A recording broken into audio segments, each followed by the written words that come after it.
filing a false restraining order. Court come to order. All rise. Judge Judy enters. Have a seat, everyone. Kevin. Hello, Judge. Hi. Case number 2046, Rapp versus Hall. Thank you. You're welcome. Ms. Rapp, not a very difficult case. The defendant was a friend of yours / did some work for you.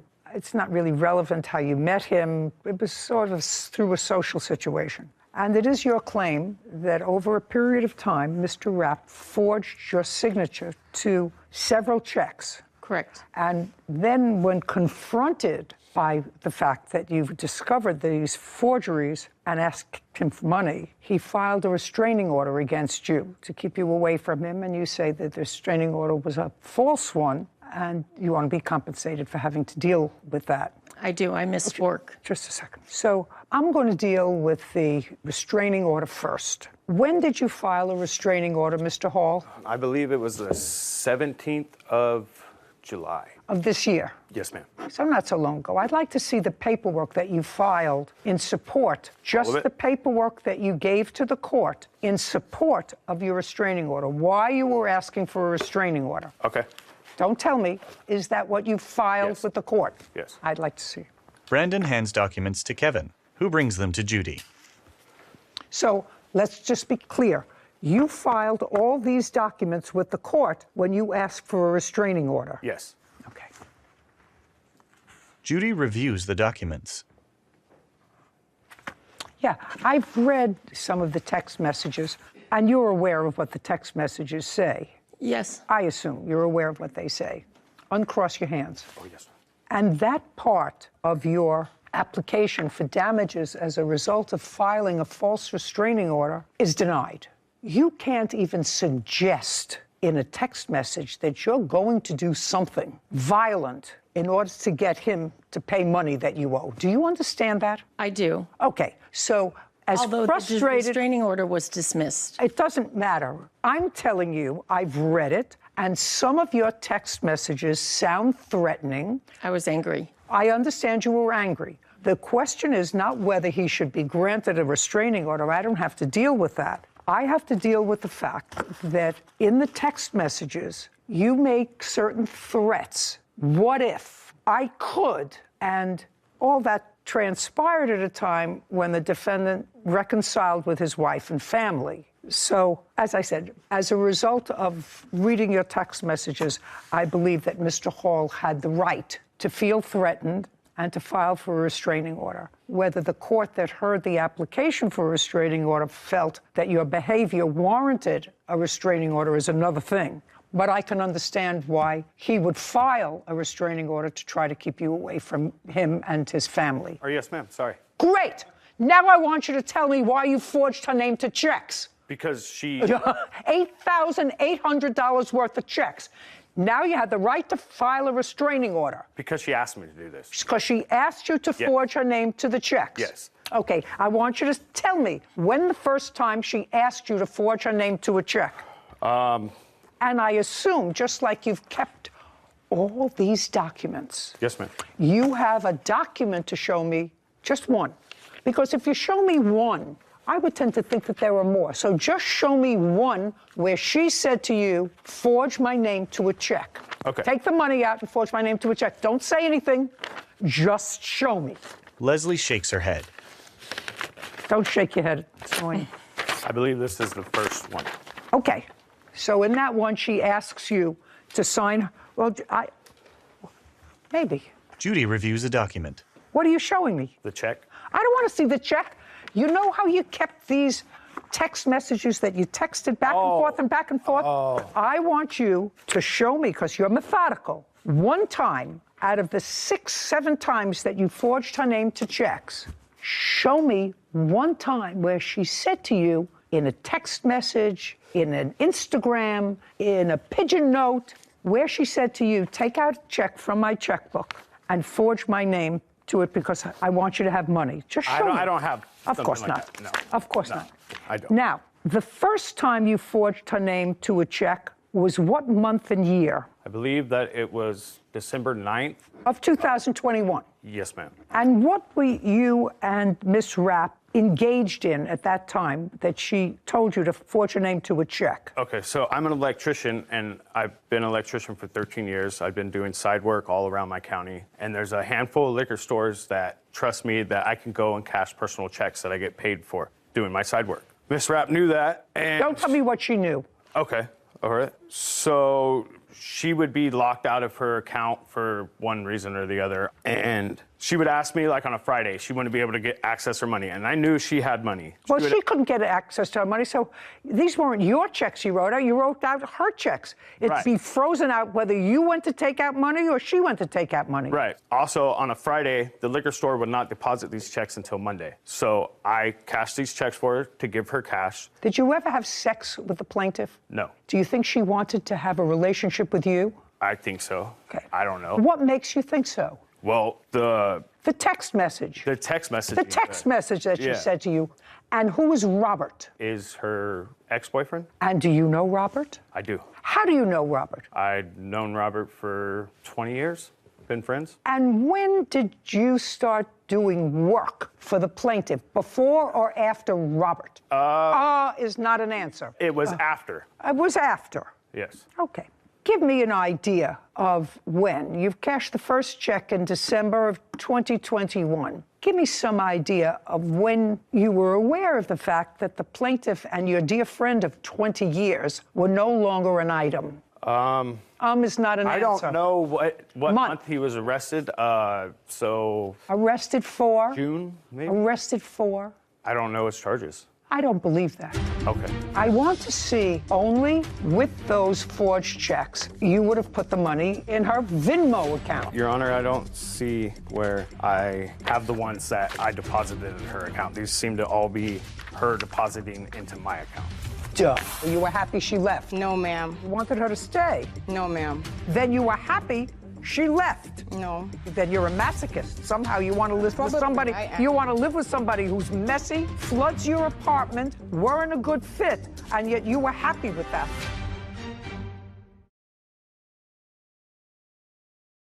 A courthouse. The Judy Justice logo appears. In the courtroom, Leslie and Brandon. Leslie Rapp claims her former friend and handyman, Brandon Hall, forged her checks and filed a false restraining order against her. Brandon says he had Leslie's permission to write the checks. I'm just telling you, I don't believe that you don't know the charges of somebody who you were friendly with for 20 years and who was arrested. I don't believe that you don't know, because it belies credulity, okay? That's fine. So before your dear friend of 20 years was arrested, did you ever cash any checks for her? No. After Robert was arrested? He nods. Yes. Did you ever do any work for her before Robert was arrested? No. When did you and your wife separate? Month and year. Maybe February of 21? And were you still together with Robert in February of 2021? Yes. And when did you and the lovely Robert separate? Robert was removed from my life August 11th of 21. The defendant acknowledges in his answer that he forged your name, not only your name, your signature, but wrote out checks, actually wrote out in his own handwriting, checks in the amount of $8,800. Yes. And he acknowledges that, but he says they were because you asked him to, or it was for work he did for you.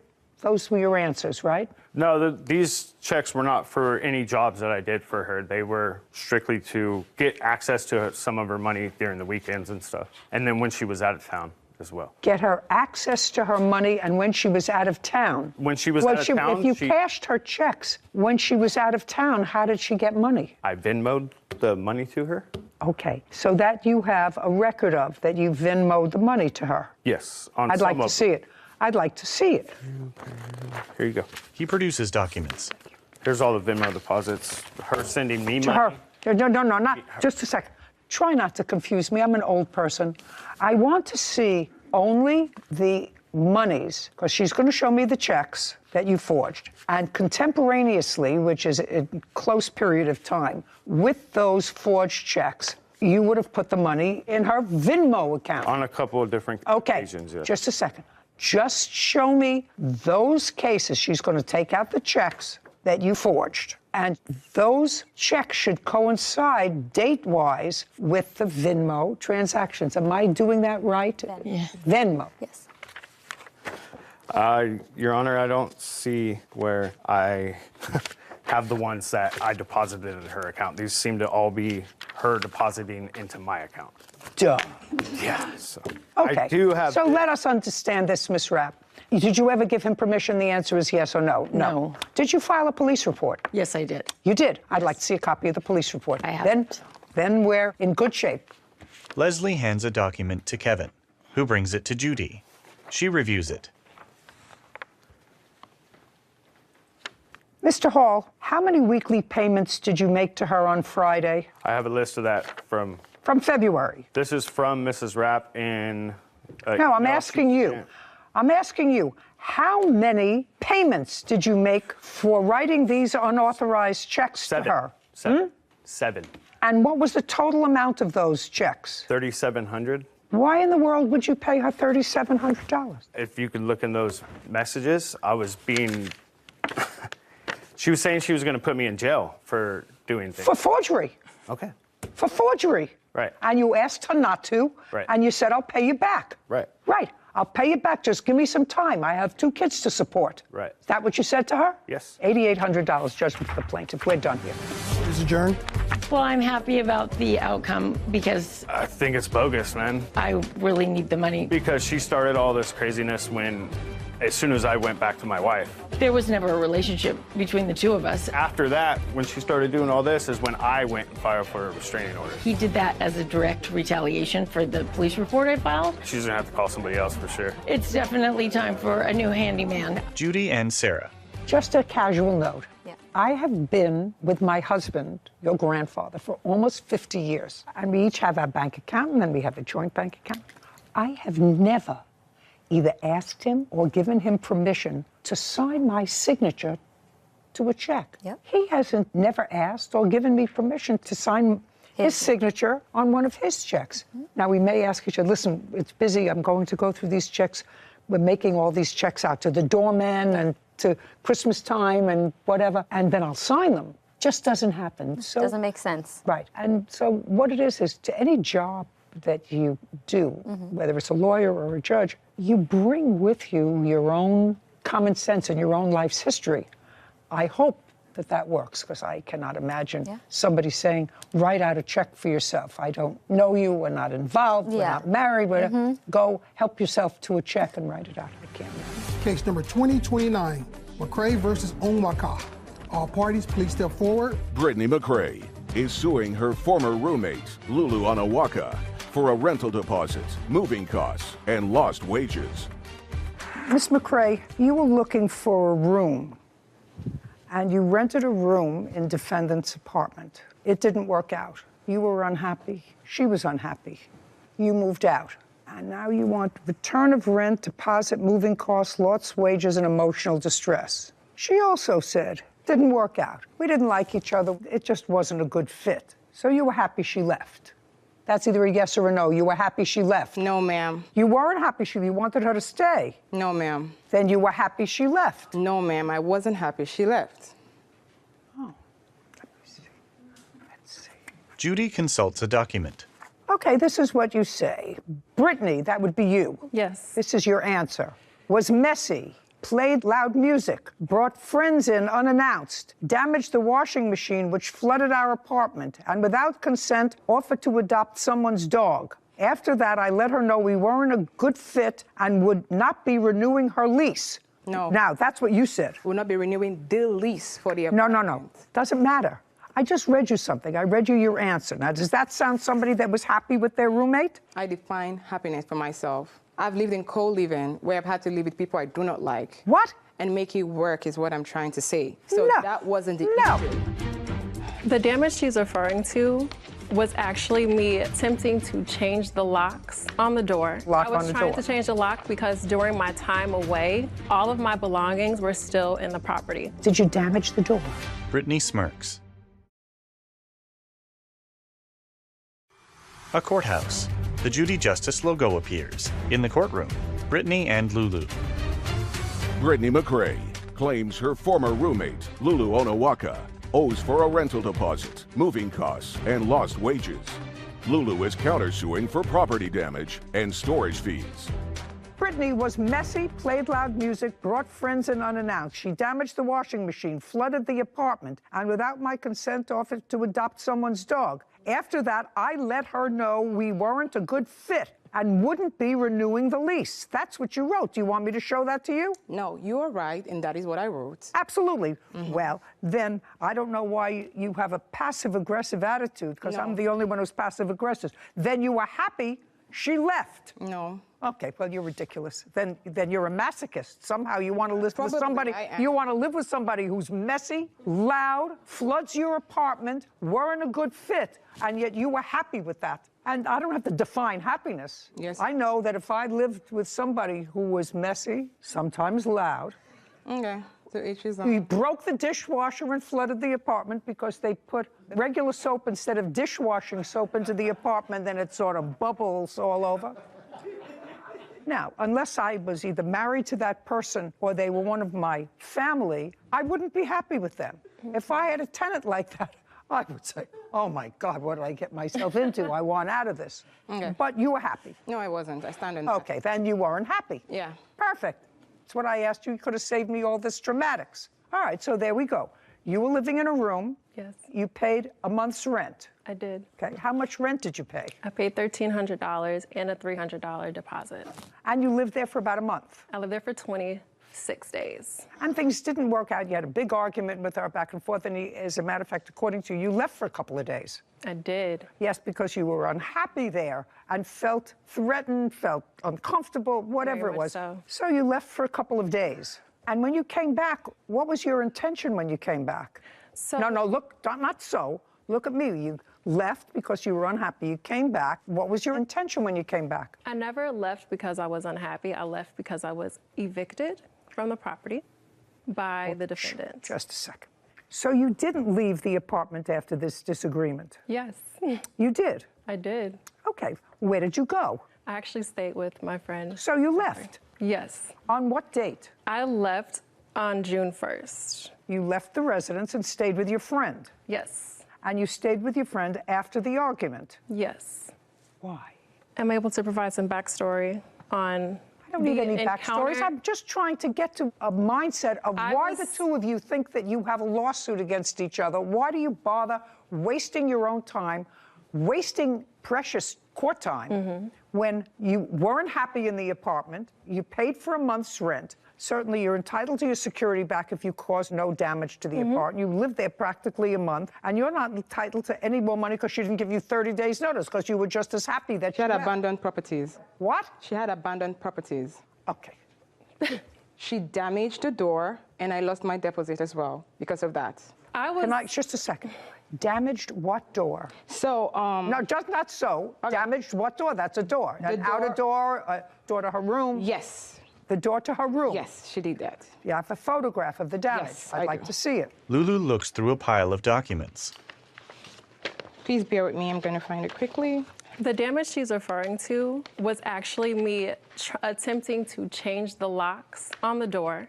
I left after I had been informed by the Just a defendant. second. So you acknowledged the door was damaged while you were trying to change the lock I on was the trying door. to change the lock because during my time away, all of my belongings were still in the property. Correct? Listen to me. Did you damage the door? No. The doorknob was removed, but the door is not damaged. The lock was removed. The lock was removed. All right, I'd so like that to see. The defendant would no longer have access to my room, to which she actually did enter my room while I was away. Okay. I left because the defendant actually informed me that I would need to get out by that date. After requesting a full month of rent, despite me not having even lived in the property for the original month of rent that I had paid for. I don't care.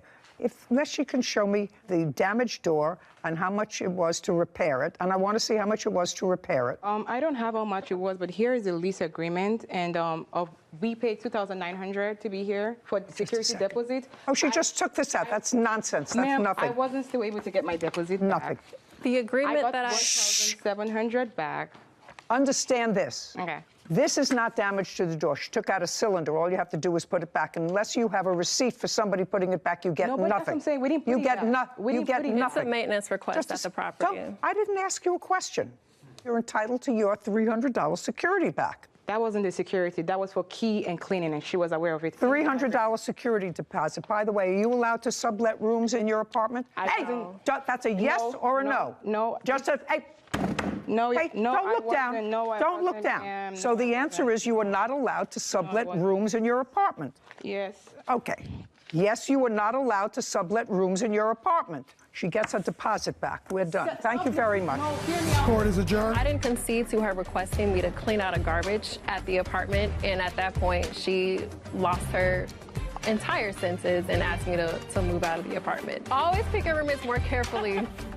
Okay, so I don't have anywhere to go really on this case except to suggest that people who feel good, look like they have a job, look as if life is otherwise okay for them, and they move into this rental situation, which is very difficult. I never could understand it, to move in with a stranger in an apartment and just rent a room when you don't even know whether you're compatible, whether you have similar interests, similar time schedules. I always thought that that was fraught with danger, and it keeps me in business here. But here you have two women that were both unhappy. Business, vet bills, and an assault. Court come to order. All rise. Judy enters. Have a seat, please. Kevin approaches. Hello, Judge. Case number 2036, Carter versus Ashley. Thank you. Welcome. Your sisters, is that correct? Yes. You decided, according to your complaint, to go into a business, some sort of a doggy daycare. In what month and year did you decide to go into that business? This year, 2 months ago, May. Do you have any dogs of your own? Yes. How many? I have a poodle and 2 pits. And you? I have 4 pit bulls. Did they all live in your home? They did, yes. They did? Yes. The two of you decided to go into this alleged business and needed some space, according to you, and went to the defendant who was renting a house. Is that right, Mr. Ashley? No, it's not a house. What is it? It's a building. What kind of building? It's a commercial building. Okay. On this commercial building lot, there's a backyard or a back Yes. empty space, and it's an open space with a fence. Yes. So it's not a home. No. What arrangements did you make with the Carter sisters to rent them that space? I made arrangement with Deborah Carter. Yes. Charles hands a document to Kevin, who brings it to Judy. She reviews it. Deborah Carter. Correct. That's you. Yes. When for the first time did you meet Deborah? I think it was around the 4th of June. And she wanted to bring some dogs onto your property. Correct. How many dogs did she want to bring on your property? She didn't tell me. She told me she had a kennel. And when I got there and she had the dogs there in 2 cages, it was 7 dogs, 7 pit bulls. In cages? And yes, and they're there today. They're still there? Yes. May I see them, please? I don't have them, and I didn't know what to get together. Okay, I'd like to see what pictures you have, sir. He hands documents to Kevin. This is the 30-day notice that I've given her, and those are the pictures where she damaged. Miss Carter, sometime after June of this year, did you place dogs in this fenced-in open space in cages? Yes. Loud. You hear the way I'm talking? Yes. And how many dogs did you place in the cages? At that time, it was 7. 7 adult dogs. No, there's 3 adults and 4 puppies or 5. How old were the puppies? They were 6 months, 5 or 6 months. Who did the dogs belong to? Me. So all those dogs... Well... Judge, let's get it right the first time. This is not going to get easier. This is going to get harder, Miss Carter. So the 7 dogs that you... Stop playing with your papers. The 7 dogs that you placed in the cages were your dogs. Mine's my sister's and another friend. How many were yours? You had 4 pit bulls. Mm-hmm. Were your 4 pit bulls there? Yes. Yes, that's a yes. So you're 4. Your sister has 2 pit bulls. Were her... Look at me. Your sister has 2 pit bulls. Were her 2 pit bulls there? Yes. So that's 6. And somebody else had 1. Mm-hmm. Who was the person who had 1? They're not here. It's a friend. We were watching their dog. They Okay, have a so dog. you put your 4 pit bulls, your sister's 2 pit bulls, and a friend's pit bull in 2 cages. No, How many cages? there are 4 cages, but Okay, I'd like to see pictures of the Here you 4 go. cages. There you go. Denise hands a photo of caged pit bulls to Kevin, who brings it to Judy. and that's just to separate them Your Honor, when she by first, sex. Shh, just a second. Prior to meeting the defendant, where did you keep your 4 pit bulls? In the yard at my home. Was it in the backyard that you kept the 4 pit bulls? Yeah, they had space in the backyard, but they stayed in the house. And then when it's time to do their thing, they go outside. They stayed in the house in the living room. So they were house dogs? Yes. And what about your 2 pit bulls? I stayed in the front house. They stayed in the house with me. On what date did you bring your pit bulls to the yard? June 6th. 4th? June 6th. 6/6. And you paid him for a month. Is that right? Yes. How much did you pay him for the month? $500. And the 3 puppies that were 6 months old, what did you intend to do with those? We had people that wanted them. We were supposed Wait, to move. just a second. Were they yours or hers? Who did the 3 puppies belong to? Me. They belong to you. So don't speak for her. Okay. Good. I've been speaking Now, for just all a my sec. life. I don't care what you've been doing all your life. Right now, I'm getting answers to someone who may or may not be swift enough or savvy enough not to tell me the truth. Did you ever have more than 7 dogs in the yard? No. Okay. So this is what I'm sort of confused about. Of the 7 dogs that you kept in his yard, 6 of them were pit bulls that belonged to you. And what you're suing him for is, you say, because of him, you lost your kennel business where you want, well, that's what it says here. You lost your kennel business. Daycare. What? It's a a dog daycare. daycare. It's a daycare. There's no dog daycare. They were your dogs. No, we were supposed to be inside. We were only supposed to be outside for a week. The business is a business, like he said. It has a storefront. It has a middle section. The storefront is where we take the small dogs. When you come in, we'll greet you, assess it, bring in the small dogs. If you have bigger dogs, he has a middle section. We were supposed to split the building in half. And he never He split. never cleaned the inside of the building. We had to go in there, power wash it ourselves. We bought our own paint. We were only supposed to be outside for 2 weeks until his people cleaned the inside for us. Okay. Is that what you were supposed to do? no, Your Honor, they are lying. Okay. The building was a motorcycle shop. They ain't brought no paint. They ain't cleaned nothing in it. It's still not clean. Okay. And Were they they just a didn't second. have no money. Just a second. How much in total did they give you for rent? $500. Is that correct? Yes. For the first Just a month. second. Did you give them any more than $500? No. Did you have any other dogs other than your 6 dogs and somebody else's 1 pit bull ever on the premises? No. No, don't speak. I'm speaking to her. So whatever business you were, your investment in this business was $500. No. I worked for him May 25th to June 1st. I cleaned out 25 refrigerators. I don't care. That's not in here. That So I was don't- a pay. Yes, it is. She ain't work for me. Just a second. I sent it to you guys. Just a second. Miss Carter, there is absolutely nothing here that says that you work for him and he owes you for that. Well, Let me tell you what your complaint states. Your complaint says money owed for sabotaging a business, vet bills because one of your dogs was injured, and I'm not saying- actual and punitive damages for assault. That's what your claim is. I'm just saying that I cleaned those appliances. I He don't- said that that was a payment for rent. So that was for the second month of rent. It was lying, Your Honor. $500. Just a second. He was supposed to pay me every day, but I just told him to put I it don't- towards the rent. Okay. And that's what we agreed to. So Okay, the fine. first month and the second month was paid for. Listen to me. My question is simple. Yes. Sorry. There's only one attitude here, madam. Stand up. Are your dogs still there? Some of them. Get them off his property. Why is It's that? not It's his over. property. Very easy. You want to keep dogs in a cage like this? I can't control that. I am certainly not putting a judicial imprimatur on keeping dogs, and I don't care what breed they are, in cages in a backyard. So what I'm telling you this is you have 24 hours to get your dogs off that property. Get them off.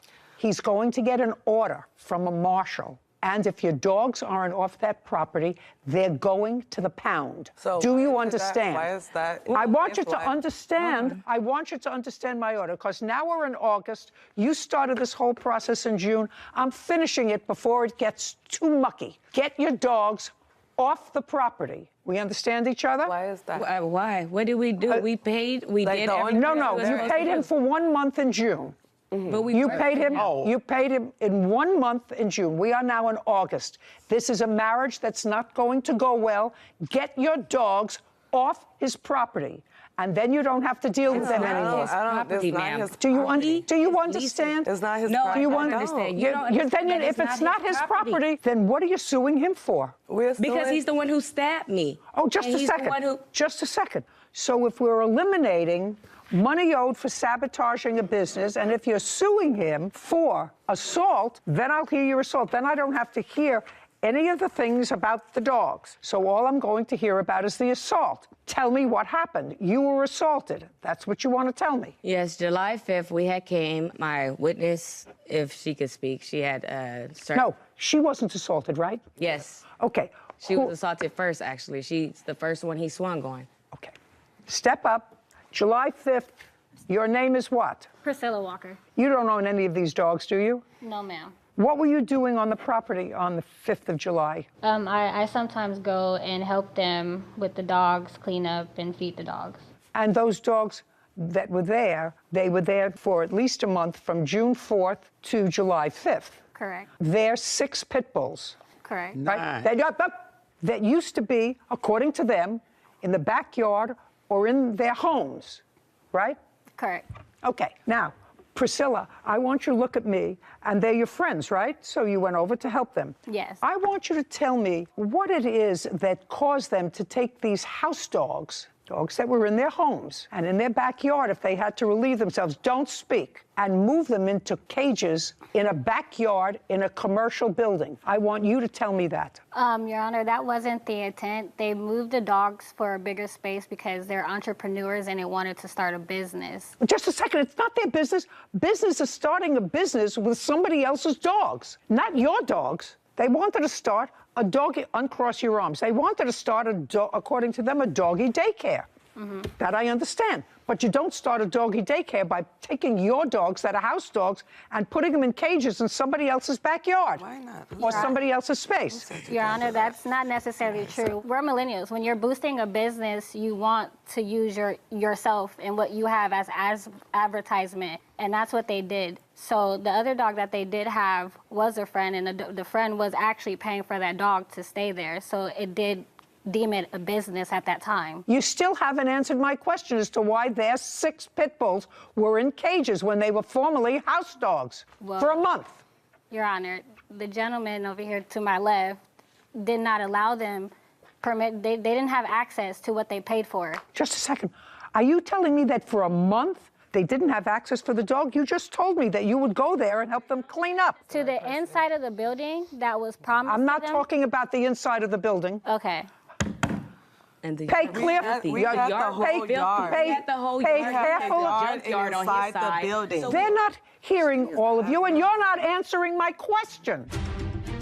The 3 of you went there for what purpose on July 5th? To feed and clean up after the dogs. How'd you spend the weekend with them? I was the I'm not speaking to you. Deborah grins. A courthouse. The Judy Justice logo appears. In the courtroom, Deborah, Denise, Priscilla, and Charles. Denise and Deborah Carter claim their former landlord, Charles Ashley, broke an agreement to store their dogs. They also claim he assaulted them. Charles claims he was the one who was assaulted.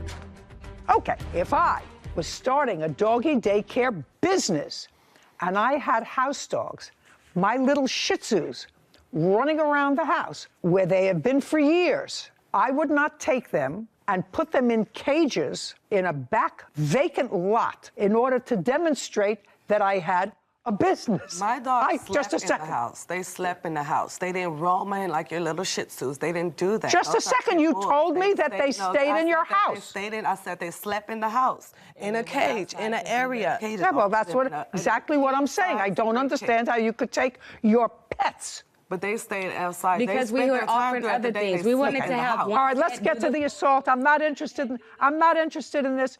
Now, Your Honor, I have the lease here. I'm paying the owner $4,000 a month. He lied to the loaner and said he wasn't going to do any subleasing. He subleased the only to thing I'm interested in He is the subleased to us. only thing I'm interested in is the assault. The So, only- Priscilla, Yes, don't ma'am. speak. The three of you went there for what purpose on July 5th?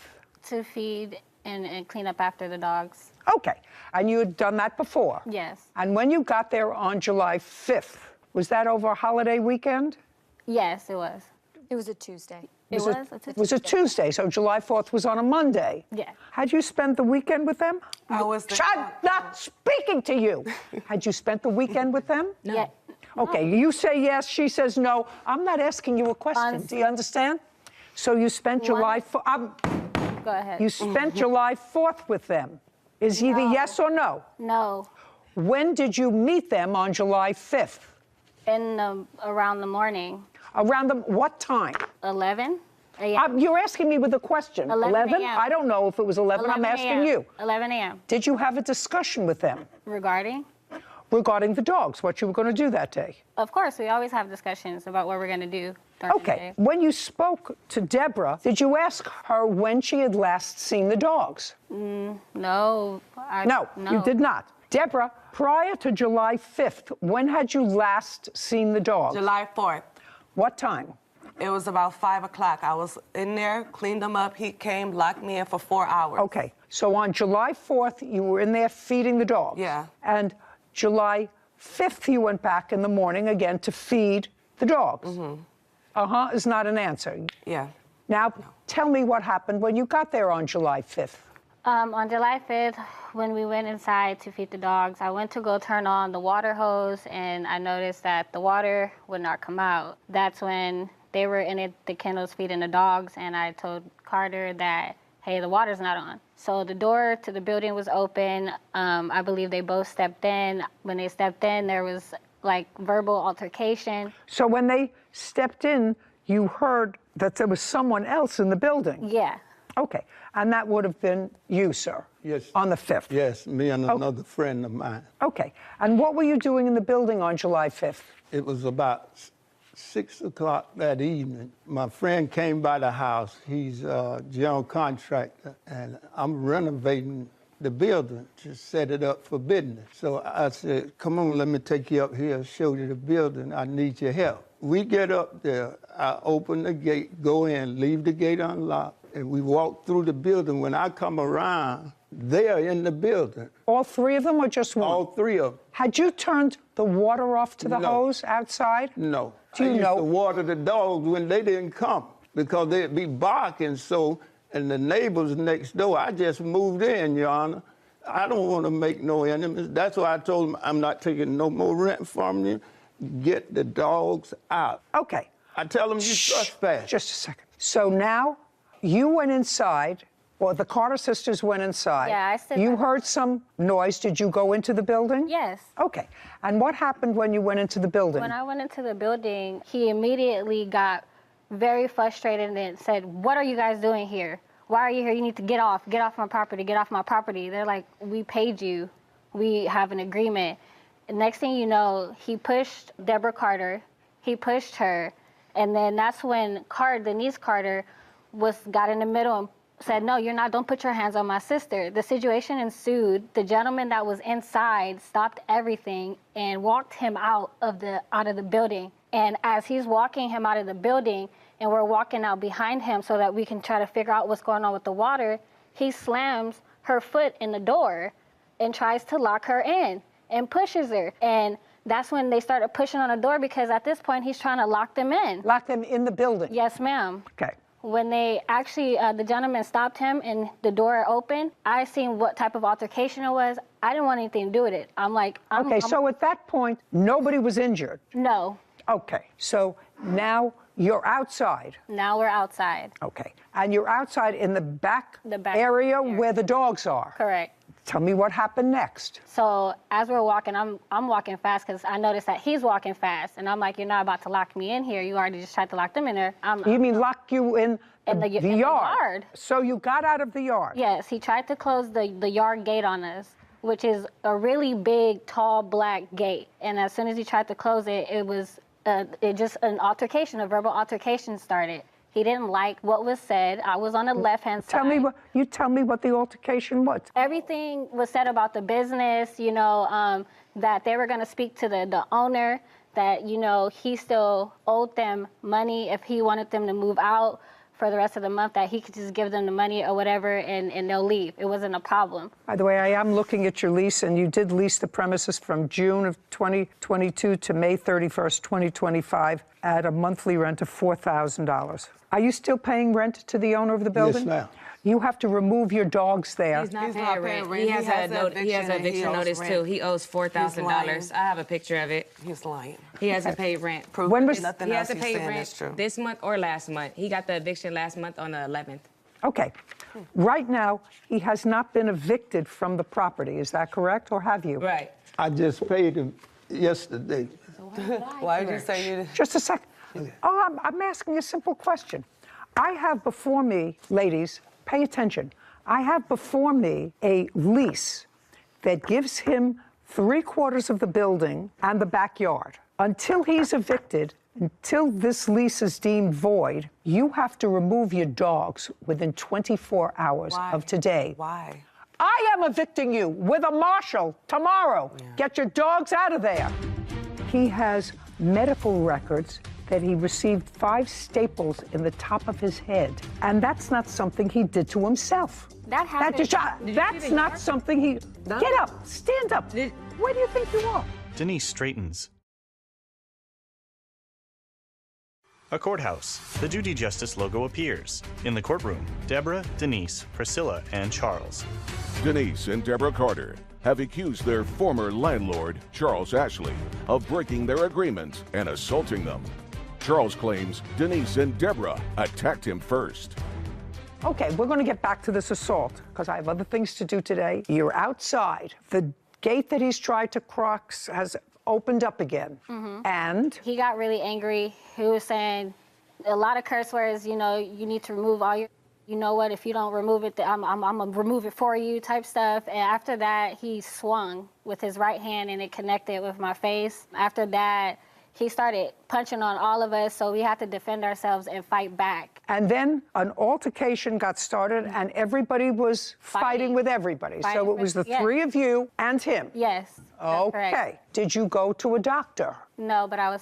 Just a second. Did you take photographs of your face? No. What about you? Deborah, were you hit by the defendant? Yes, I was. Where were you hit by the face and my foot? No pictures, and I didn't go to the doctor. I self-healed. Good. And what about you, Miss Carter? Where were you hit? Doctor. I had to go to the ER because I had to get stitches. I had 9 stitches. Okay. Well, tell me about the stitches. That's what I want to know. How did the cut that required the stitches take place? When he was attacking us, he was swinging on me, and he had a blade in his hand. And I thought he was punching me, but really when I was blocking myself, he was taking... That was the second occurrence, because after the first one, we tried to leave the situation. He was upset and put out a knife. We thought we were leaving, yeah. He just came back with the knife, and now I'd like to see the records. Here's the knife records, and then here's the police records on when he was arrested, and that's just like my stitches and what doctor I went to and like my medication. Okay, now I'm going to take a look. Kevin brings documents to Judy, who reviews them. Okay, Mr. Ashley, the only thing that I actually want to know about from you is there's no question in my mind that the plaintiff did not cut herself. No question. I want to know how she got cut. I don't know, Your Honor. I didn't even have a wallet on me. I'm 75 years old. I wouldn't even argue with her. I went to the back door, the gate, and they had a trash can where they had propped it open. So I went to move the trash can, and that's when this one hit me and knocked me down. And when I was coming up, Deborah hit me in the head with a 2x4. And blood just went everywhere. Did you go to the doctor? Yes. I'd like to see your report. It's in the record. Your Honor, I have a video of what happened. I could just solve this right now. Oh, I'd like to see it. Okay. Do you have it through the assault? I'm just interested in the assault. It's just the assault. Just the assault. Yeah, it's just press I'd like play to right see it. here. Okay, if you press play, you'll see him slamming us out. Kevin brings Denise's phone to Judy, who watches footage of Charles moving a trash can, then blurry, indeterminate footage. I don't see any assault. Well, yeah, but I tell you, my phone fell out the hand. Well, then don't show me what I can't see. All I know is he has medical records that he received 5 staples in the top of his head on that date. And that's not something he did to himself. No. Get up, stand up. He Where do you did do think that. you are? You think he did that to himself? Yes, do you see the tire behind him? He just fell over it. That's and exactly all what that happened. wood behind him, he fell on that stuff. Listen to me. Blunt head trauma, which is what the emergency, which is what the emergency. Yourself down. You attacked us. You You're have- attacking us in pleasure. Listen to me. Listen to me carefully. You have now sit. You have 24 hours to get your dogs out of that yard. You want to show me pictures of a trash-strewn yard? That's not where I would keep my precious house dogs for an hour. So get your dogs out of there 24 hours from today. How do I counter that? This is not a dance party. I'm ruling now. 24 hours, remove your dogs. You have nothing left to do with him. He wants you gone. I want you gone. I want those dogs out of the cages on that property, and I want them gone within 24 hours. Now, there's no question, Mr. Ashley, that both of you were injured in that altercation. No question. All I'm asking is, subsequent to your arrest, did you have a hearing? No, Your Honor, I have it right here. They rejected the case. May I see it? They wouldn't even hear it. Charles hands a document to Kevin, who brings it to Judy. She reviews it. They rejected it. Did you have a hearing? They didn't tell me about anything. They didn't tell you about anything. Well, that's because they rejected the case. Okay, I'm telling you, because I'm issuing an order, I'm giving it to you. You're the lawful tenant of the building. You can take it to a marshal, take it to the sheriff. Those dogs have to be out of there within 24 hours. We're done here. This court is adjourned. You know, it is what it is. I thought it was a good decision. It was the truth. He has no consequences. It just is the reason why you don't believe in the judicial system. I'm not going to be renting out to them no more, and I'm not going to rent to no. Jackson and Nicholas Smith for the balance of a wedding contract. Court come to order. All rise. Have a seat, please. Kevin approaches the bench. Case number 2030, Gordon versus Jackson Smith. Thank you. You're welcome. Miss Gordon, you're a wedding planner. Yes. You called her to plan a wedding that you were having in Las Vegas. Yes. Is your husband? Yes. The wedding was scheduled for what date? April 30th of 22. Your lawsuit against the defendants is for the balance of a fee that you say is due and owing to you. Ms. Jackson and Mr. Smith are counterclaiming for a whole bunch of things. They said that not only didn't they get everything that they paid for, that you selected the venue, and they were ejected from the venue because they weren't allowed to have a wedding there or serve liquor. So what was your fee that you quoted the defendants, and how much of that fee did they pay? My fee for planning the wedding was $4,000. And that $4,000, was that fee reduced to a contract? Yes, it was. I'd like to see it. Okay. Tara hands a document to Kevin, who brings it to Judy. Ms. Jackson, this your first wedding? Yes. And yours? Yes. Judy reviews the document. Okay, your total fee was $4,000, a deposit of $2,000. Did they give you a deposit? Yes. Okay, so they signed an agreement to pay you $4,000. How much did they pay you in total? In total, for our planning fee, they paid No, in total, how much did they pay your company? $2,000. $2,000. Correct.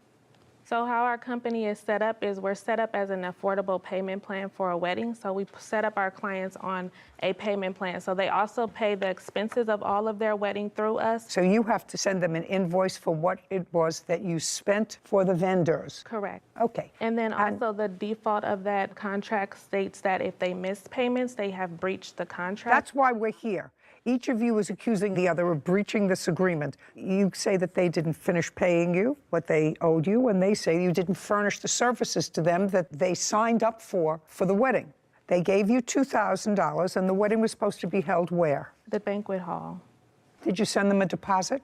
No, because at that time she had not paid enough money. Just a second. The answer is no. You had not sent them a deposit. No. Had they sent you the deposit of $2,000? They sent me the deposit for our planning fee, yes. I'm talking about for your planning fee, $2,000. Yes. And how much was the deposit for? 50% of $16,000, which was $8,000. And where is the invoice for that you sent them? I don't have that invoice because she was not able to secure the venue. I read it. And from what I read in your complaint, the original venue that you secured, according to you, was rendered unavailable because of a broken pipe. That was the second venue. We went through 3 venues. The first venue, she lost that venue because she could not keep up with the payments and did not submit money for a deposit. The second venue was the R&R Event Center. That venue she lost because a pipe broke in the venue. Okay, just a second. R&R Event Center. And when was that taken? That was booked on March 11th, 2022. And I do have the invoice for that. And how much was it? $2,250. Okay, that's much better than $8,000. Okay. Did she put in a deposit? Deposit was made from the monthly payments that she makes towards her wedding. Show me invoices that you sent her every month. Yes, I have that. Well, I'd like to see them. Tara hands a document to Kevin. This is the statement of the account. It lists all the invoices that she was sent on a monthly basis. So she paid you the $20,000 that was invoiced. Her wedding cost a total of $23,651. No, that's not what I said. Opening balance was $0. Invoiced $20,451.57. Paid $19,356.57. That's what this says. Uncross your arms. Correct. No, that's okay. That's so correct. She paid for everything. Now. No, she didn't pay for everything because, as I just stated, her wedding cost a total of $23,651. Let's go back to, because I see that we're not getting anywhere. Before her wedding, before anything happened, before she said, I do, and before he says, I take you, she paid practically $20,000, which was your original estimate and her budget for the wedding. There's a second. That's either a yes or a no.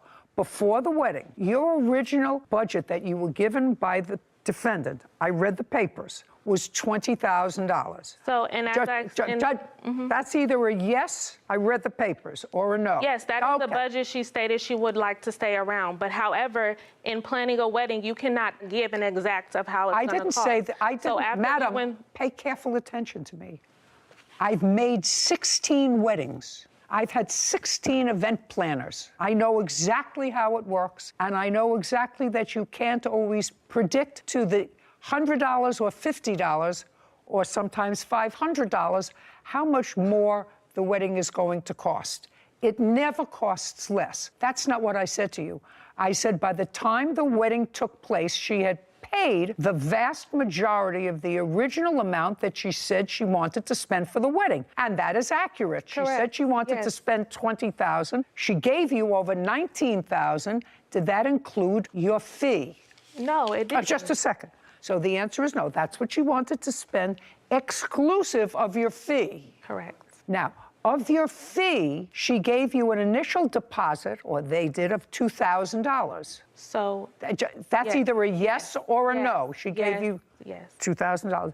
Did she ever pay you the other $2,000 for the fee? And the rest of the expenses that you want are the additional expenses over and above the $20,000 that, stop shaking your head, over and above what she originally said she wanted to spend. Correct. Now, I'm going to get to what happened just about a week before the wedding. Okay. You had booked a place. She had paid for the place, $2,250. Yes. And that was at R&R. According to you, something happened at R&R. Stop shaking your head. It's annoying. Something happened at R&R. What happened at R&R and when? Correct. The wedding was scheduled to happen on April 30th. Tell me what happened at R&R. I was informed by Rico, the owner, sitting on that side, that a pipe had busted and the venue would no longer be available for usage on her wedding date. And on what date was that? It was around the week before her wedding, or 2 weeks before her wedding, sorry. Date? I don't have the exact date. Rico rises. You own, manage, or what, this R&R? I'm the owner of R&R Event Center. Hey, tell me your last name, sir. Cox, C-O-X. Do you remember having a conversation with the plaintiff about the venue? Yes, ma'am. Do you remember when it was? March 25th of 2022. Can you tell me what you said to her and what she said to you? We had a conversation. I'm like, hey, problem with my venue. I had a pipe that busted. I won't be able to host their wedding. Well, the reception, I should say. So I informed her I can put her in contact with other venues that I may know, or I could send her back the deposit. She asked for the deposit back. I sent the deposit back probably within the hour. How much was the deposit? $2,250? No, ma'am. How much was it? $1,125, which was half. So 50%? Yes, ma'am. So you sent her back the deposit? Yes, ma'am. Did you receive the deposit, Ms. Gordon? Yes, I did. The wedding wasn't until April 30th. So you had plenty of time, well, not plenty of time, you had time to look for a new venue or else they were going to have to change the date. Correct, and they found Just shh. What venue, you can sit down, Mr. Cox, thank you very much. What venue did you select? And had you ever used them before? No, I had not. I never worked with a challenge budget like this for a venue. If you don't like the budget, don't take the gig. Yeah, I won't. And that's where the reception was held. But that venue was not allowed to have this kind of party. I was not aware of that until the day of the wedding. That's your problem. Mm-hmm. That's not their problem. They hired you as an event planner. They did, and just they got a wedding. The wedding went the entire time. The wedding was not closed until after the wedding had already ended. So they used the venue regardless. Okay. Miss Gordon, it's your job as the event planner, which is what I don't understand you being here. It's your job as the event planner. They don't live in Las Vegas. That's your job to ensure that the place that you select is a venue that's capable of performing the duties that you outlined in your contract, which means they serve food, they're allowed to serve liquor, they're allowed to dance, they're allowed to host an event of how many people? It was supposed to be 120, but all of my guests didn't get their invitation. So. Okay, so over 100 Actually, people. Your Honor, it wasn't that they were not allowed to have the wedding there. They were allowed to have the wedding there. What they were not allowed to do was the business was not allowed to operate after a certain time, and that is what the business owner produced to us. Just a second. You want to show me a contract that she signed with that business owner? Ms. Gordon? Yes, I do. Yeah, I would like to see the contract that you signed with this business owner. Tara produces a document, then hands it to Kevin. He brings it to Judy, who reviews it. Sarah, just for my own information, would you look up this venue, please? Tell me what you find. Sure. Judy hands a document to Sarah. Ms. Gordon, this space was a little less money than the previous space that you had selected. Correct. $500, $700? Yes, and that's because they were not providing all of the things that the original event place was providing. Was this event space that you booked at the end of the evening, I don't want to use the word raided, closed by the police? That's either a yes. Did the police arrive at this venue? Yes, they did. Okay. And what time did the police arrive at the venue? They arrived at 9:30. Is there a police report that anyone has? No. And how many parties have you done where police arrived at the end of an evening or during the course of an evening in the 2 years that you've been in Las Vegas? Never. And the police arrived at this wedding not because anybody was creating a disturbance, there weren't shots fired. Well, no, that is why. Beatrice's eyes widen. Caption coming up. You may say so, I don't know anything about the venue, but that's your job. You're supposed to know about the venue. When I told her in the first place that she needed to postpone her wedding, that was my professional You mean that's advice. No, that's not what she hired you for, to tell you to postpone her wedding. Whitney smirks. A courthouse. The Judy Justice logo appears. In the courtroom, Tara, Beatrice, and Nicholas. Wedding planner Tara Gordon claims her former clients, Beatrice Jackson and Nicholas Smith, owe for the balance of their wedding. Beatrice and Nicholas are countersuing for breach of contract. Okay, police arrived at this wedding not because anybody was creating a disturbance, there weren't shots fired. Well, no, that is why. They initially had a report because I don't know that. If you can show it to me, I don't have. I'd be more than happy to look at it. The police showed up. May I bring my witness up, please? For what reason? Because she can attest to the altercation that took place prior, which is why we were even brought up on the radar, because the other businesses in the vicinity of where the business takes place had complained. There was a lot of altercation back and forth outside of the event because she refused to sign the agreed upon payment plan to continue payments after the wedding. You understand that I'm not particularly sympathetic. I'm not I'm letting you know I'm not particularly sympathetic for the following reason. Somebody plans a wedding and has a budget of $20,000 plus your fee, so that's, say, $25,000 that they either put together or are saving up for a wedding, first for each.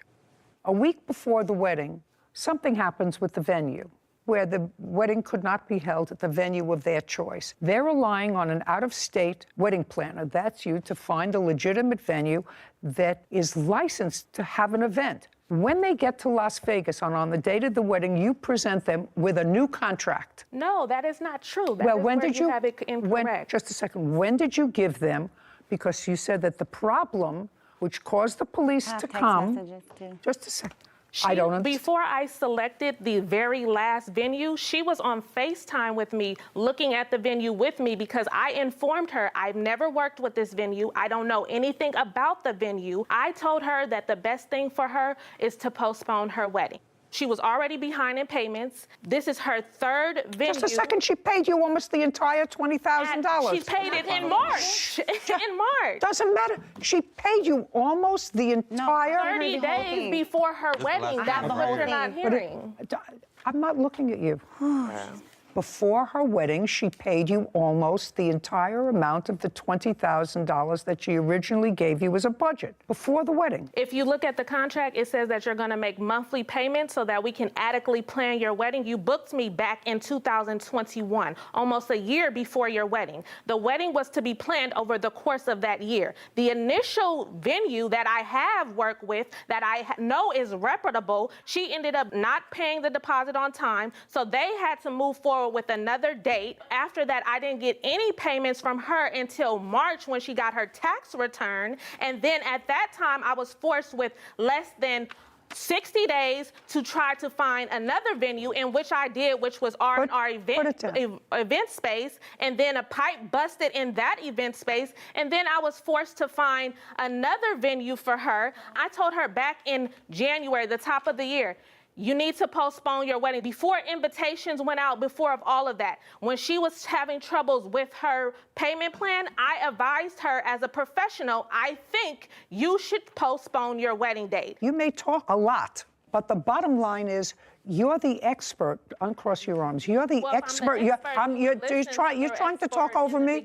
You're trying to talk over me? No, I'm not. Good. So you're the expert. She's out of town. The reason that she selects a wedding planner in Las Vegas is because you're supposed to know whether or not the venue that you recommend is able to take care of the party you book. You may say to her, I don't uncross. You may say to her, I don't know anything about the venue, but that's your job. You're supposed to know about the venue. When I told her in the first place that she needed to postpone her wedding, that was my professional advice. No, that's not what she hired you for, to tell you to postpone her wedding. She hired you to plan her wedding, not to give her advice whether or not. You're trying to talk over me. That doesn't happen. That doesn't happen. You have to understand there are certain things that you did. Okay. You got out the invitations. That's a great thing. I assume you got a DJ.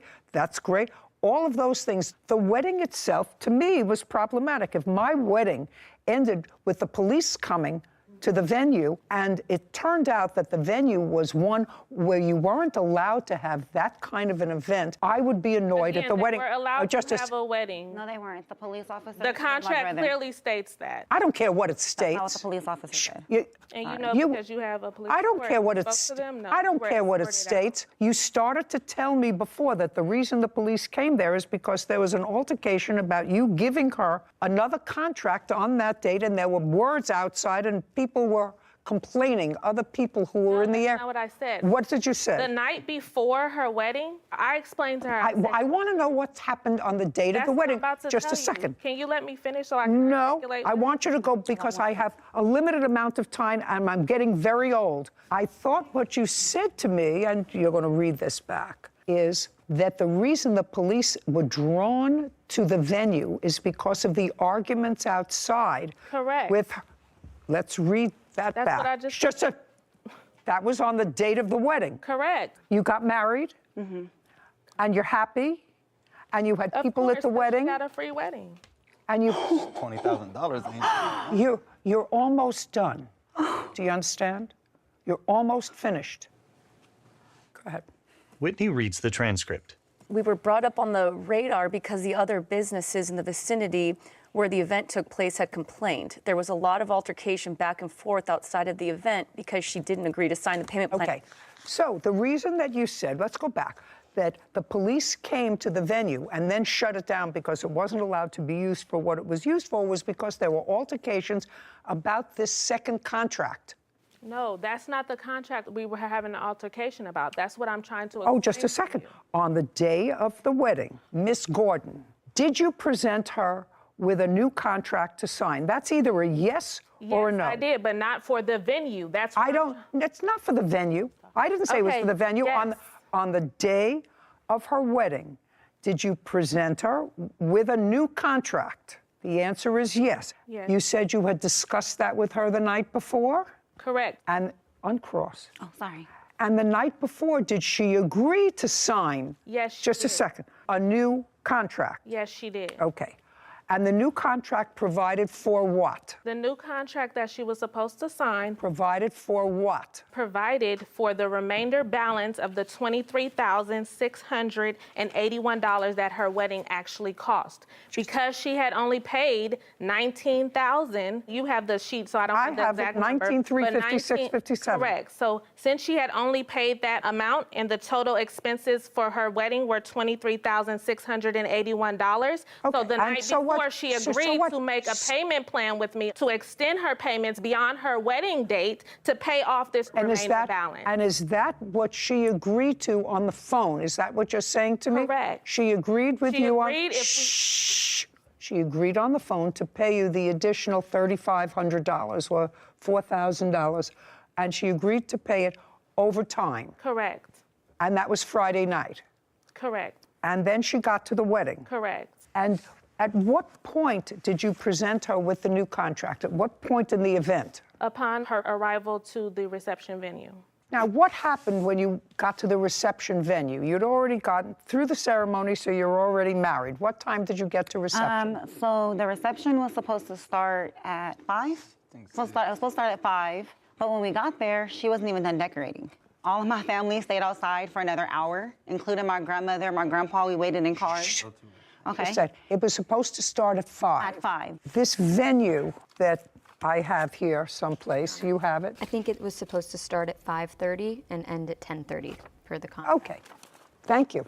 Was it supposed to start at 5:30? Yes. What happened at 5:30, Ms. Gordon? I presented her with the contract, and then she refused to sign it. Her guests were waiting outside because she was refusing to sign it. When she refused to sign it, because our agreement was she was going to sign the agreement before we started the reception. When she said that she did not want to start the reception, I responded and I said, we will pack all of this up and my staff and I will leave because now we're not being paid for our services. What time did the police arrive?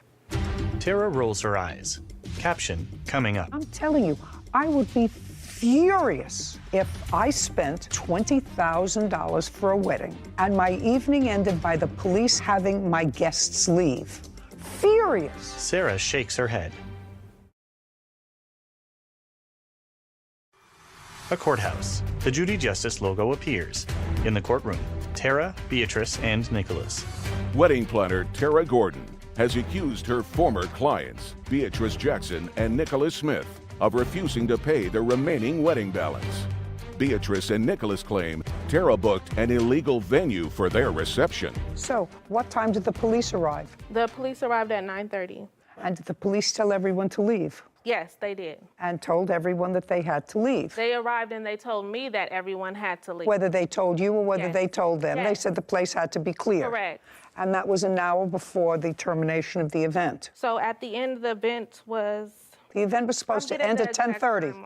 Police arrived at 9:30. That's according to you. That's an hour short of the event time she was supposed to have at the venue. No, the event was supposed to end at 9:30. This is her timeline of events that was supposed to take place. This is the contract. That's the time that I have the venue too. I have to clean up. The agreed upon timeline is here. The wedding was supposed to end at 9:30, giving me an hour to clean up. I'll take a look at what you have. I'm just telling you that this is the signed contract. That's signed between me and the venue because they were giving me an extra hour to clean up. That doesn't say that in here. Because I booked it for a timeline. I booked it from 5:30 to 10:30. I outlined everything that takes place. It ended at the last song of the night was at 9:30. And she went through the last song. We made it through the last song of the night on time. Could I take a look at that? Kevin brings Tara's phone to Judy. I just can't wait till it's my turn. Judy reviews a document on the phone. Well, the last song of the night was supposed to start at 9:30. Yes, and it started earlier because we made it through and she was done dancing. And by the time the police came, it was just mingling and dancing going on. So she had made it through her entire wedding reception is what I'm trying to state. Rico rises. Yes, Mr. Cox. Please. Hey, Your Honor, I'm back. That's not true. The police actually came at 9 o'clock, and... Were you there? I was the DJ. You were the DJ? Yes, ma'am. Oh. That didn't get paid. Don't. Oh, he got Don't. paid. He got paid. Speak. So the police arrived at 9 o'clock. That's correct. And what happened when they arrived, Mr. Cox? So By the way, did you know them before the wedding? No, ma'am. Did you know her before the wedding? Just conversation that we had via Facebook or telephone. No, he did not know me So no. prior to the I'm not talking to you. I'm talking to him. She booked your services. Yes, ma'am. And how much were your services for the night? My DJing services were $500. Were you paid? No, ma'am. What happened when the police arrived? The police came, asked everyone to leave. Do you know anything about this venue space where the wedding took place? Yes, ma'am. Tell me about it. It's a storefront. So are a lot of venues in Las Vegas. Your case is dismissed. Do you understand? This is not a free-for-all. As far as I'm concerned, you got almost exactly what her budget called for. And I have one vendor that wasn't paid. Because she didn't pay. It's clear. Well, how do I know that you paid the other vendors? At least I know one vendor that you didn't pay. And she paid almost $20,000. They got paid because, okay. I have two things. I have one vendor that's here that wasn't paid. You were paid almost $20,000. The balance, part of it, is for your fee. Part of it is my for... fee was not... Are you saying that part of this money that you're suing for, this $4,000, was not part of your fee? The $4,000 that I'm suing for is part of my fee. Of course, that's what I said. So part of that money was for your fee, and part of it was for vendors. I have one vendor here who says he wasn't paid. Well, I have receipts from other vendors if you like to see. No, I know you had a lot of vendors, but you didn't pay him. He's the only I didn't pay him body. because she didn't pay me. It's clear. She didn't pay me enough money to pay her venue. I have here proof of how much every item in her wedding cost, which exceeded the $19,000 that she paid. Clearly, she owes more money. That's the facts of the matter. She owes more money to what her wedding cost. She's countersuing you for ruining her wedding because you booked it at a venue that wasn't allowed to have a wedding. She's got a counterclaim for far more than your claim. Bottom line is, she picked a wedding planner, she picked a venue, she tacitly approved this change of venue. Both of you had to at the last minute, but you did that relying on the wedding planner to find a venue that was capable to hold the event, and it wasn't. It wasn't. That's your job. Your job is to find an appropriate place so that the police don't raid a wedding a half hour before it's over. That's not the way a wedding is supposed to end. So what I want you to tell me is you're suing her for $4,300. How much of that $4,300 is your fee? $2,000. And you didn't pay him? No. So that's 24 minus 500. You didn't pay him because you have to pay him. I paid him. Part of it was to pay him. I'm deducting it. Okay. I'm not paying you for your fee. Okay. You booked the wrong space for your fee. So far, I have $1,825. Other than the DJ, who else didn't you pay? I'm very clear. Can I? Other than the DJ, he's going to tell me, the DJ is going to tell me, other than the DJ, who else didn't you pay? Mr. Cox, could you stand up, please? You seem to want to tell me something, and since you didn't know either one of these parties, I'm going to let you tell me. Do you know any other vendor other than you who wasn't paid? The bartender also was not paid. Bartender. That's correct. Which is his wife. That's correct. I don't care if it was his wife or not, it was the bartender. Right, but what I'm saying was the bar was included. How much were you supposed to pay the bartender? The bar and the bartender came with him. He offered to do the bar and to DJ because his pipe busted. So what I'm saying is, he said, I'll bring my bar and I'll do a cash bar, meaning that... That's because a bar you can't have for $500.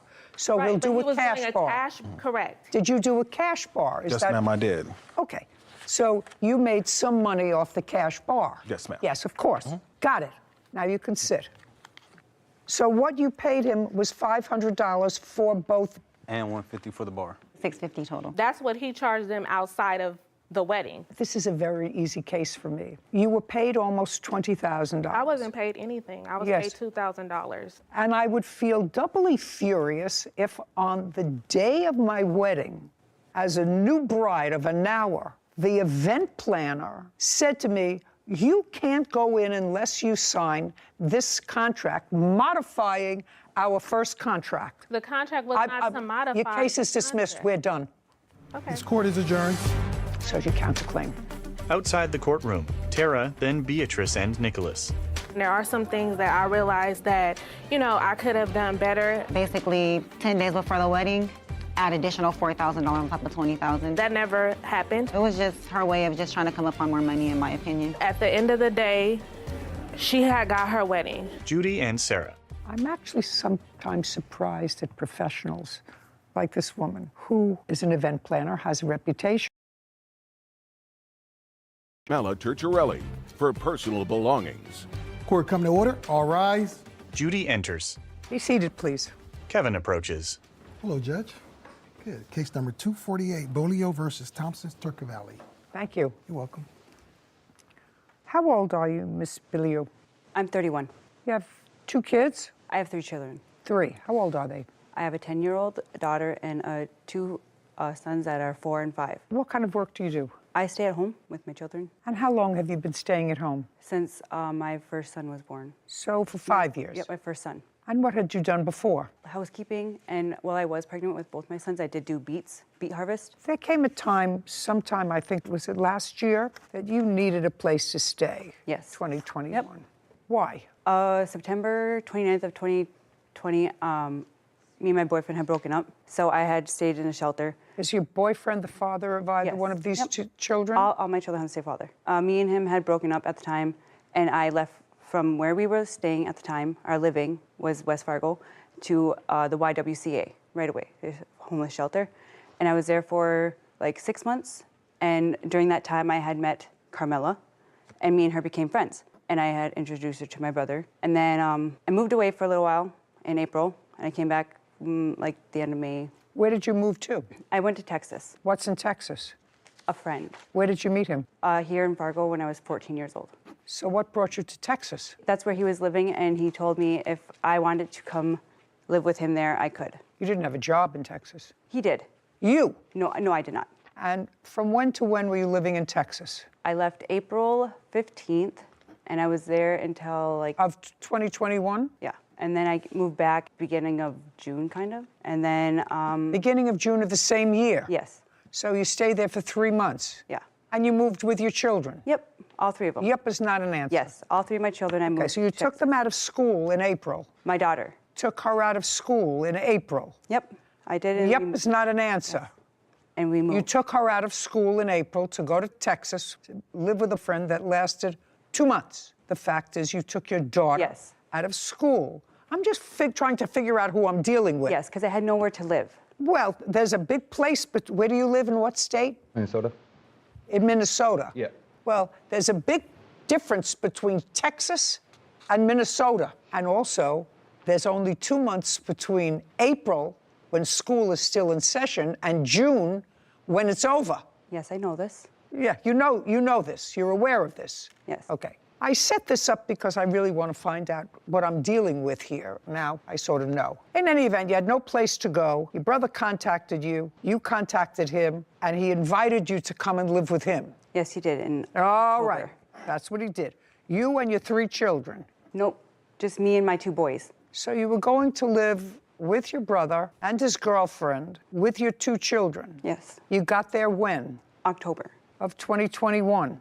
Yes. Case is relatively simple. Case involves your claim that they have property that belongs to you. And they have a cross complaint that they probably would not have brought but for the fact that you're suing them. Because I think that they're just happy that you're gone. You moved in with them in October of 2021 and paid no regular rent. The agreement between me and my brother was to buy food for the house and to give him money when I can. Okay, now you weren't working. Now you weren't working, so how are you going to buy food for the house? I was on assistance through Minnesota, so I got SNAP. So you got food stamps? Yes, and then I had child support. Well, I was on child support, but I wasn't getting the money. I didn't start getting money until February of 2022. And that's when I start giving him money every so often. In October of 2021, you were not getting child support. No. You were getting food stamps, which you said you would share with your brother. Yep. Who lives, not yep is not an answer, who lives with his girlfriend, and how many children? We have no children. No children at all? We have dogs. That's fine. So you were sharing some of your food stamps with your brother and his girlfriend? All of my food stamps went to the house. Well, that's where you were living? Yep. Yes, it was. Yes, that's where you were living, with your two children? Yes. Okay. What kind of work do you do, sir? I'm currently unemployed. And what does your girlfriend do? She works for a cleaning service. Okay. Now, there came a time that you got a substantial amount of money from the government. What month and year was that? Just this past April. How much did you get from the government? It was taxes. What kind of taxes? You haven't worked in 5 years. It was the child tax credit, and I did work when I moved back from Texas. You told me you hadn't worked in 5 years. I want to know what you got money from the federal government for. That's what your brother says. And I was curious, that's why I asked you the questions about working. It is. So don't make it up. It slipped my mind. What? I'm sorry. So that doesn't slip your mind. I did housekeeping, laundry, in a hotel when I moved back from Texas with my mother. Month? You worked from June 2021 until, we'll find out. Until like mid-June because I did not have a babysitter for my children. So you worked for a couple of weeks? Yes. How much money did you get from the federal government in April of 2022? Like $11,000 from the government for child tax credit. So you got $11,000, not from working, not that it slipped your mind, because 2 weeks may slip your mind because that's what you worked, if you worked at all. $11,000, you got child care credits. How much did you get for each of your 3 children? I only filed for 2 of my children. How much did you get for the 2 boys? I believe $3,000 for each of them. That's $6,000. Where's the other 5? That came to me for the stimulus checks because I did not receive the last stimulus check. They said that my boys did not receive the refund that was coming to them for the stimulus too. So that was all. So your boys got. Let me understand. Let me understand why this country is in such a fiscal morass today. So you got $3,000 for child care credit for each of your children, and the other $5,000 came because you went to an accounting firm, and they said, well, you should have gotten stimulus money for your boys. Yes. And you missed that, so we're going to put in for it. So they sent you another 5, or they sent you... They sent it all together on one. Okay. All together on one. So that you had plenty of time to go and take care of. Yes. Right. Your judge actually have proof of how much she did get. Jordan hands a document to Kevin. Now, when you got this $11,000, that $11,000 was supposed to help get you through COVID. Yes. Paying your bills, paying for rent, buying clothes for your children. So you got this money in April of 2022, $11,400. Okay.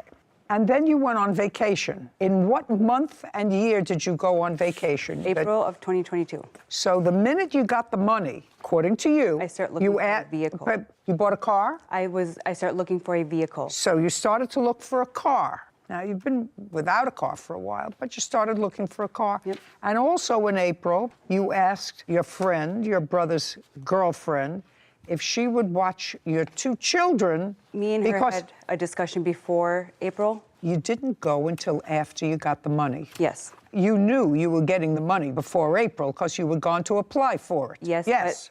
But when I got the thing where it said I was getting the money back, it didn't say that much. $11,400. So you decided to go on vacation. Where did you go? I went to Colorado. Where in Colorado? Up in the Denver area. How did you get there? I was with a friend and they drove. Male or female friend? Male. So you went with a male friend to Colorado for how long? I was there for a week. What does this friend do for a living? I'm not really sure. You don't know whether this friend works or not? I met him last year, and I kept in contact with him throughout the whole year, and then we just got back in contact beginning of 2022. And you don't know what he does for a living? I'm not really sure what he was doing for work. Caption, coming up.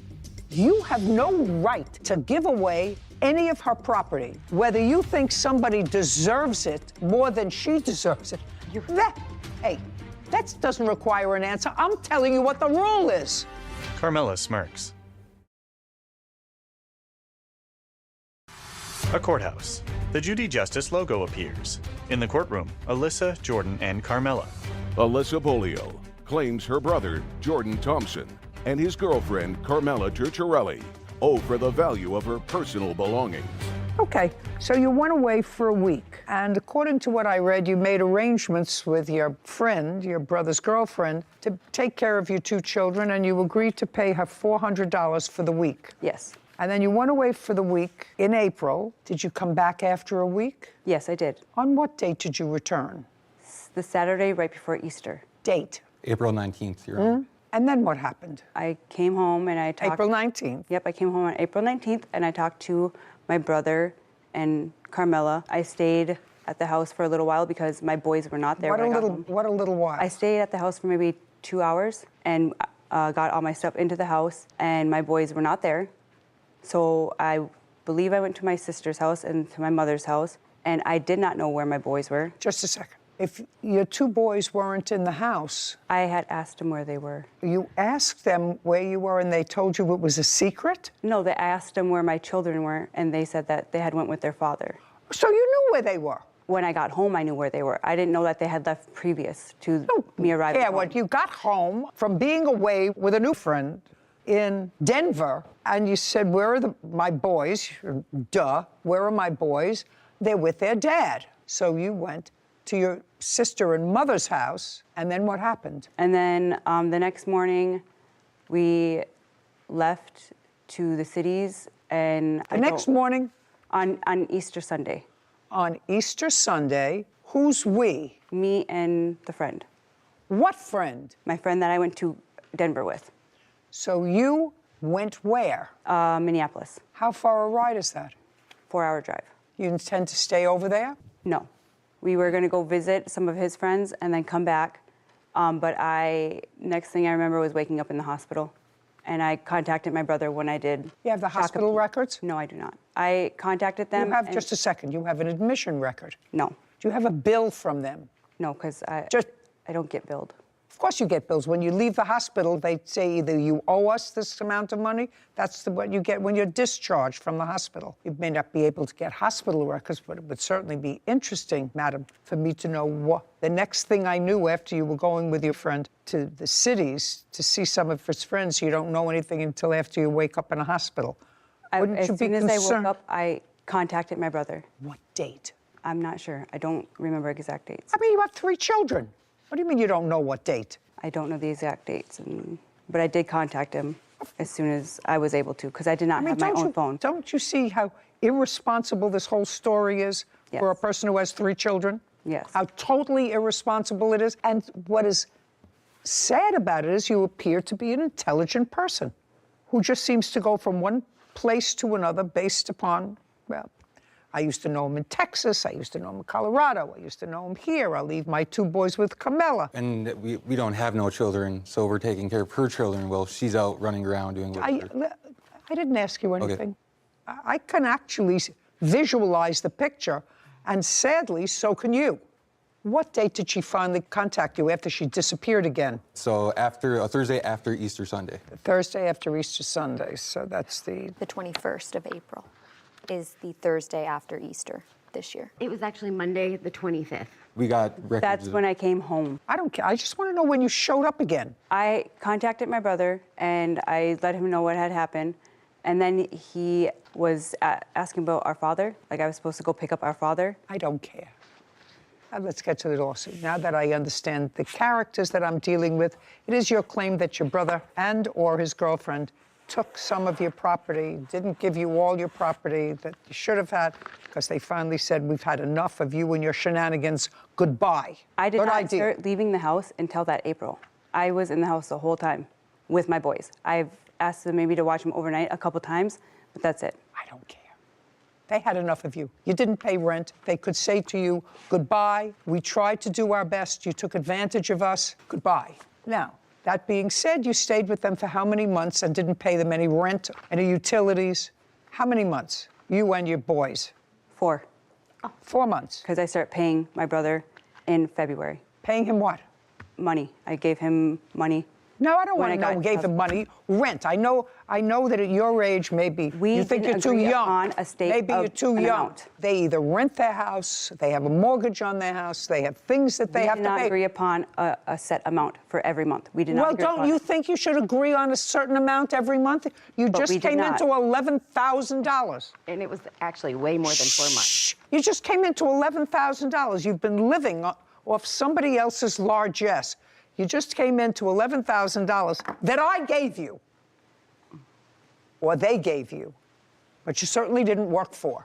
So you say to at least the person who you're staying with, listen, I'm going to give you a couple of $100s a month just to cover my share of the expenses because you're 2 people and we're 3. I gave him $400 when I got my taxes. As soon as I got it, I gave him money. Did you pay Carmela for watching the children? Yes, I did. $400? Yes. Okay. Did she pay you? Yes.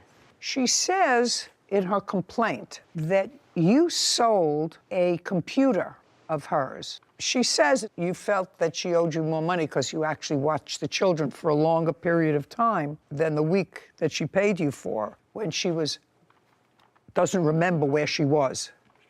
Did you sell her computer? I actually gave it away. No, I don't believe that. I did. And it's not Well, why her would you give it away? That's just spiteful. Because it was family, and...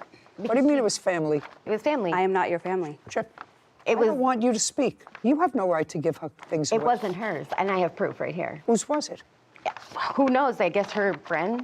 That doesn't matter. It was in her possession. It was in our possession, actually. It was. She left it with us when she left. No. Left it at the house. No. That you may think is in your possession. She asked me to sell it for her. What? She even asked me to sell it for her. But it was not in your Just a possession. second. It was in my room. Madam. Yes. If she asked you to sell it for her, then you don't give it away.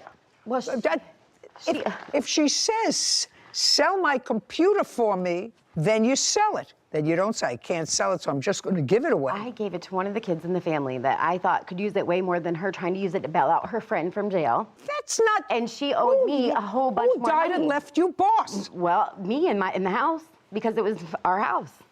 Can I ask you a question? Yes. You met her in a shelter. Yes.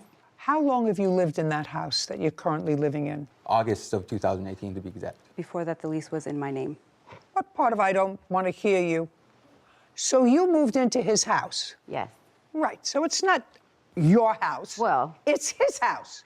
And since you're not his wife, you're his girlfriend, for now, you have no right to sell or give away any of her property, whether you think somebody deserves it more than she deserves it.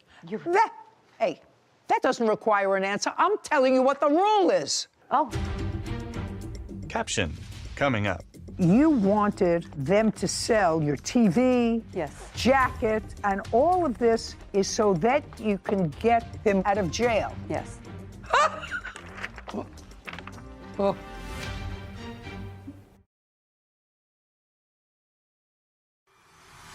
A courthouse. The Judy Justice logo appears. In the courtroom, Alyssa, Jordan, and Carmela. Alyssa Bolio has accused her brother, Jordan Thompson, and his girlfriend, Carmela Turturelli, of wrongfully selling her belongings. Jordan and Carmela claim Alyssa gave them permission to remove her property. Now, you have no right to go into somebody else's bag. If they gave you instructions and you accepted those instructions, please sell my computer for me, which is what you just said. Isn't that what she just said? It is what she just said. Yeah. Yeah. Sell my computer for me, and you decided not to sell it, but just to give it to somebody else in the family who could better benefit from it. You got to pay for the computer. Period. She owed me money. Period. I have the evidence. Just a second. Okay. Just a second. That's a different story.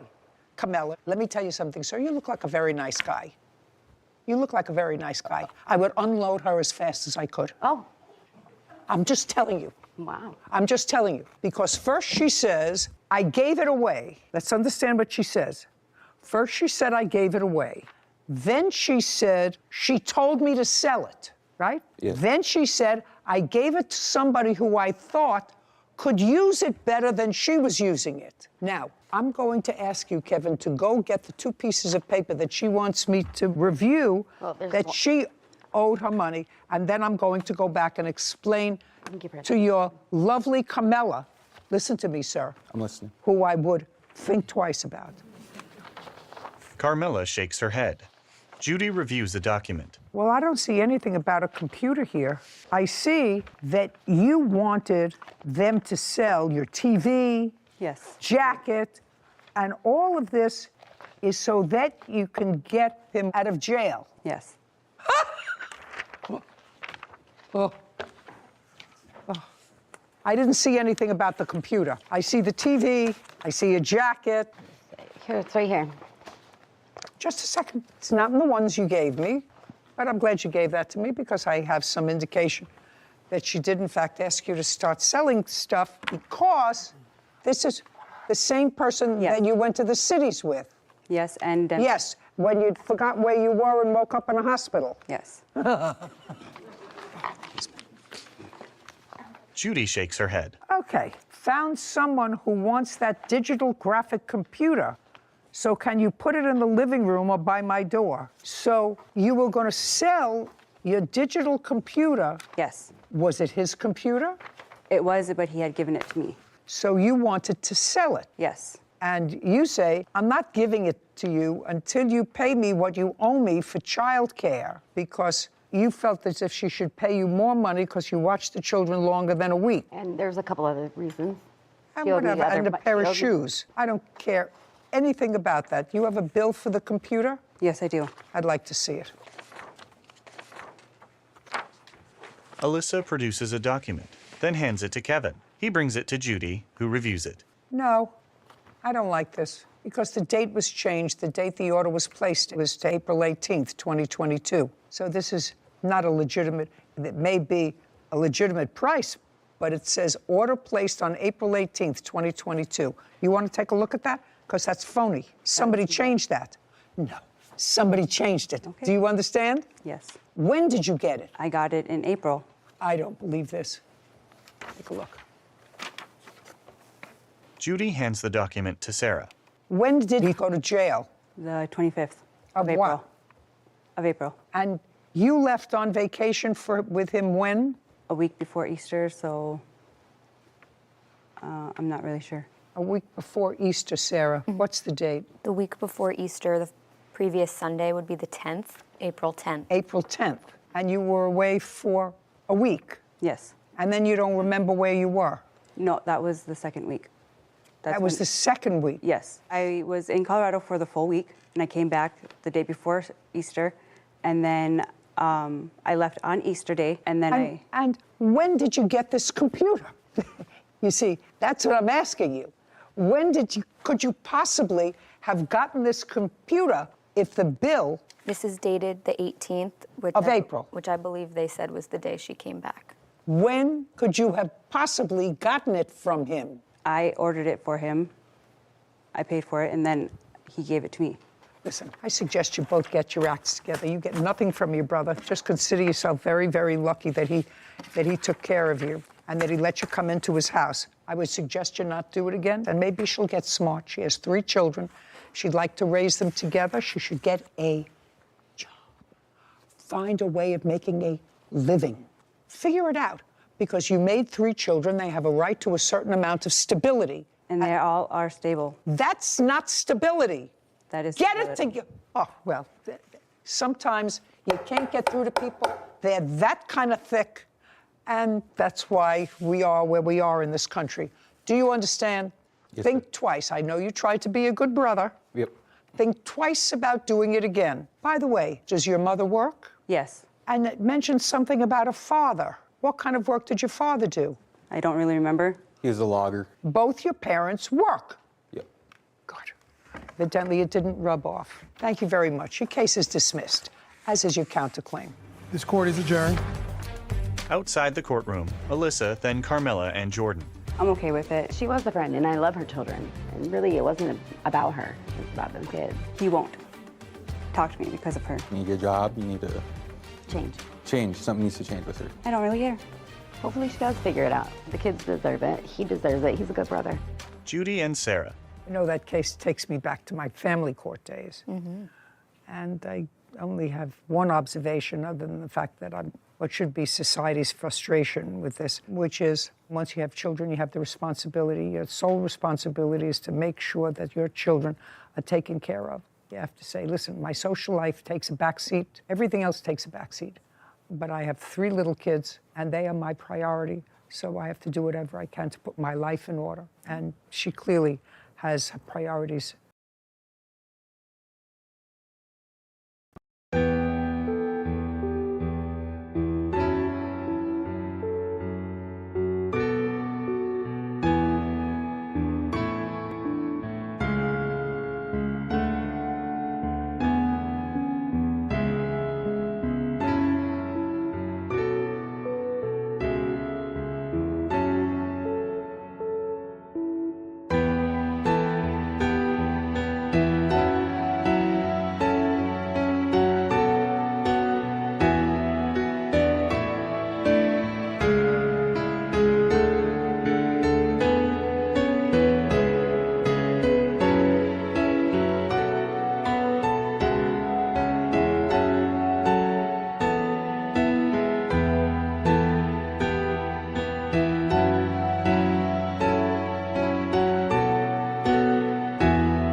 former friend, Alexandria Allen, for a washer and dryer.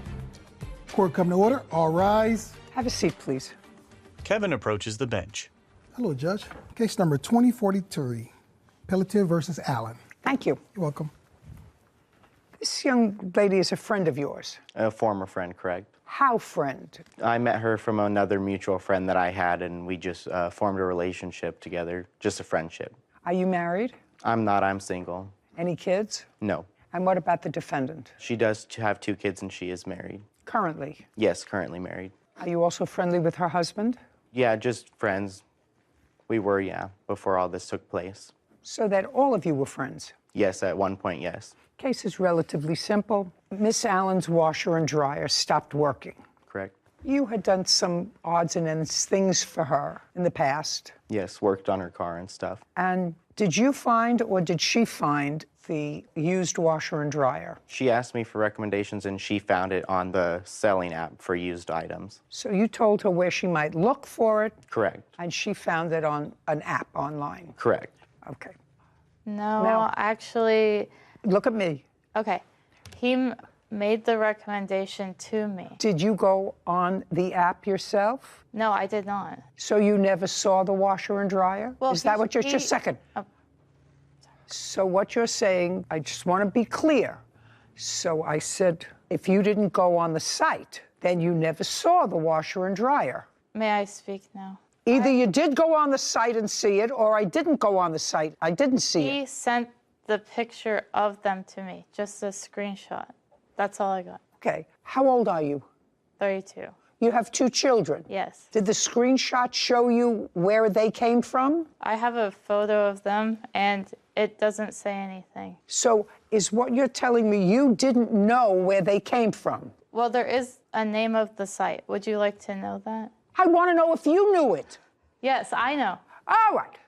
Don't play with me. Don't play with me. You knew the site where the photo came from. So let's say you are correct, and I don't know. You said you needed a washer and dryer. You say he found the washer and dryer on a site, sent a photo to you and said, is this what you're looking for? Correct. Right? And on that screenshot was the site. Right. So you had at least access to the same site that he did. That's correct.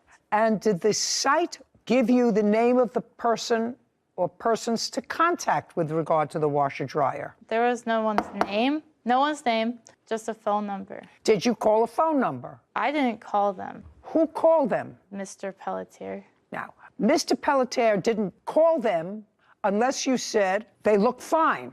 Well, I did say they looked fine. Well, what else did you say? Based on the picture, they looked Just a second. Just answer my question. Okay. Because what happened here is really relatively simple. Mm-hmm. And I don't know whether you're a simple person, but it's relatively simple. You had a friend. You told him I needed a washer and dryer. Mine broke down. He said, this is a great site. According to you, I'll look up, and he looked up the washer and dryer, and you did nothing. You, who needed the washer and dryer, you must work very hard. How many jobs do you have? I have a couple of jobs. My children are a big job, for one, and 2, I'm a full-time university student, so I am busy. So you should be able to get a washer and dryer by yourself. You farmed that job out to him. I did because he volunteered to help. Doesn't matter. He didn't volunteer to help unless you told him I need help. I mean, as what it is, are you using him? I'm not sure. I wouldn't. I'm not sure. What do you do for him? I watched his cats. When he went out on a vacation with his grandmother, and I took care of his cats free of charge because, well, For how long? I didn't expect him to be gone that long either. It was over a week, and I had to buy the cats food. So, just a second. So you watched his cats? Yes. And is what you believed that him taking care of getting this washing machine payment for taking care of the cats? Well, not just that. There's other things that happened while he was installing the washer and dryer. I don't care about things that... What I'm asking you is I'm trying to figure out what kind of person says to a friend, I need a washer and dryer. He says, as a friend, I'll see if I can help you. You have time. You also go on the computer and figure it out. Being a full-time student is nice. That's what you chose. Somehow, you also support yourself and your 2 children. I don't even want to go into how that's done. However, you said, go get the washer and dryer. And he went, how long? How It's far? 50 miles from my house, an hour and 45 minutes. Each way to pick up the washer and dryer that you authorized him to get. You said, go get it. It was $1,800. Correct. And she offered $200 tip for the delivery of that. For you? Correct. And I have texts of That's that. reasonable because you spent 3.5 hours in the car. Now, do they live on the first floor? The third floor. Third floor. Is it a walk up? Yeah, it's stairway up to the third floor. So somebody had to go up and take the old washer dryer out. So, Miss Allen, was that you or your husband? Mr. Pelletier also removed them. No, you can move your mouth. It's okay if you move. No, it's okay if you move your mouth. Alexandria smirks. Caption coming up. I feel like I was being very kind because I didn't decide to sue him for his cat or the damages he did to the cows. I'm telling you, cats. I don't know what your excuse is. I feel like I don't care what you feel like. I don't care what you feel like. And later today. When we went to transfer the title over together at the DMV, I had to pay off whatever tolls that I had. So between that time and the time where he ended up taking the car back, I don't really know how there was $600 worth of tolls. I don't know either, but that's what I'm going to find out. A woman shrugs. A courthouse. The Judy Justice logo appears. In the courtroom, Hunter and Alexandria. Hunter Pelletier claims his former friend, Alexandria Allen, is responsible for the cost of a washer and dryer.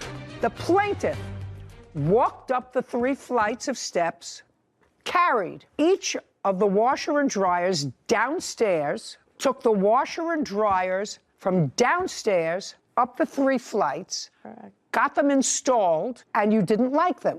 They were a different color. And they're busted up. They don't even work properly. Okay. Miss Allen, when did this happen? In what month? January 7th of 2022. You have receipts for different washers and dryers that you purchased since January of 2022? I do not have the receipts, no. That means that you didn't purchase them. Well, I never paid him for them. No. That means that you never purchased new ones. That means that you're still using the ones he bought. Correct. But right. It did not work well. Just, you bought used washer and dryer. You've been using them January, February, March, April, May, June, July, August, 8 months, and you're still using them. And you neither paid for them, nor did you pay him for delivery. And I don't know what your excuse is. I feel like I don't care what you feel like. I don't care what you feel like. You made a contract with him to go and pick up washers and dryers, disconnect yours, take them out of your house, install these, lay out the money to pay for these, use them for 8 months, and not pay them because you weren't happy with them. I feel like I was being very kind because I didn't decide to sue him for his cat or the damages he did to the cows. I'm telling you, cats did to the I'm telling you, couches. you should stay in school. How much did you pay for the washer and dryer? $1,800, and I took the money out of the bank. She had asked me because her ATM has a low limit, so I went into the branch of my own bank. That's what you're suing for $1,800. Yeah, I wanted to get the $200 if possible, but at this point, I just want the money for the machines. Judgment for the plaintiff. We're finished. $1,800. Thank you. This court is adjourned. Alexandria. It damaged the walls of my apartment. They banged it up. She saw right through everything, the damages, she said. The machines were overpriced. None of that happened from me. I'm not a professional installer. I don't think he cared because it wasn't his money. At the time, they were less than 6 months old from original purchase date, so they were still worth the money that they were asking. I don't know. I don't think we're going to be friends anymore. I don't need friends like that, no. Sarah and Judy. So this case touched a little upon agency, like an agent-principal relationship, where here the plaintiff was actively acting as her agent by going and picking up these washing machines for her. They had had communications beforehand about this is what they look like, this is what they cost, I'll do it for you for $200. Is this what you want to do? She says yes. You don't get to just then back out of it because you don't like the color. You knew what they looked like. You knew they were used. There was no bait and switch. I was almost waiting for an explanation, for a bait and switch, he put the nice ones in his house and then gave me not so nice ones. But there was nothing. There was very rarely do we see no excuse for. And she's using them. Yeah, still for almost they're all a banged year. up. They were all banged up. Well, hey, that's what happens when you buy something that's used. Mm-hmm. when you buy something over the internet, which is really what she did, she could have just as easily said to him, before you load them in the truck, please take pictures of them so that I see them. Yes, You know, she could have. So she could have. Did nothing. That's He not his fault. It's not his fault. Yeah. Also allowed him to take the other stuff down, put the other stuff up, and then say, well, they were banged up. And $200 to move 4 heavy machines is a low price as far as I'm concerned. not a friend anymore. Yeah. Case number 2017, Alvarez versus Coover. All parties, please step forward. Avery and Alvarez is suing his former friend, Brianna Coover, for toll charges. Mr. Alvarez, this is not a very difficult case. It's a question of dates. You bought a new car. Yes, ma'am. You knew the defendant somehow through her boyfriend or... He's my cousin.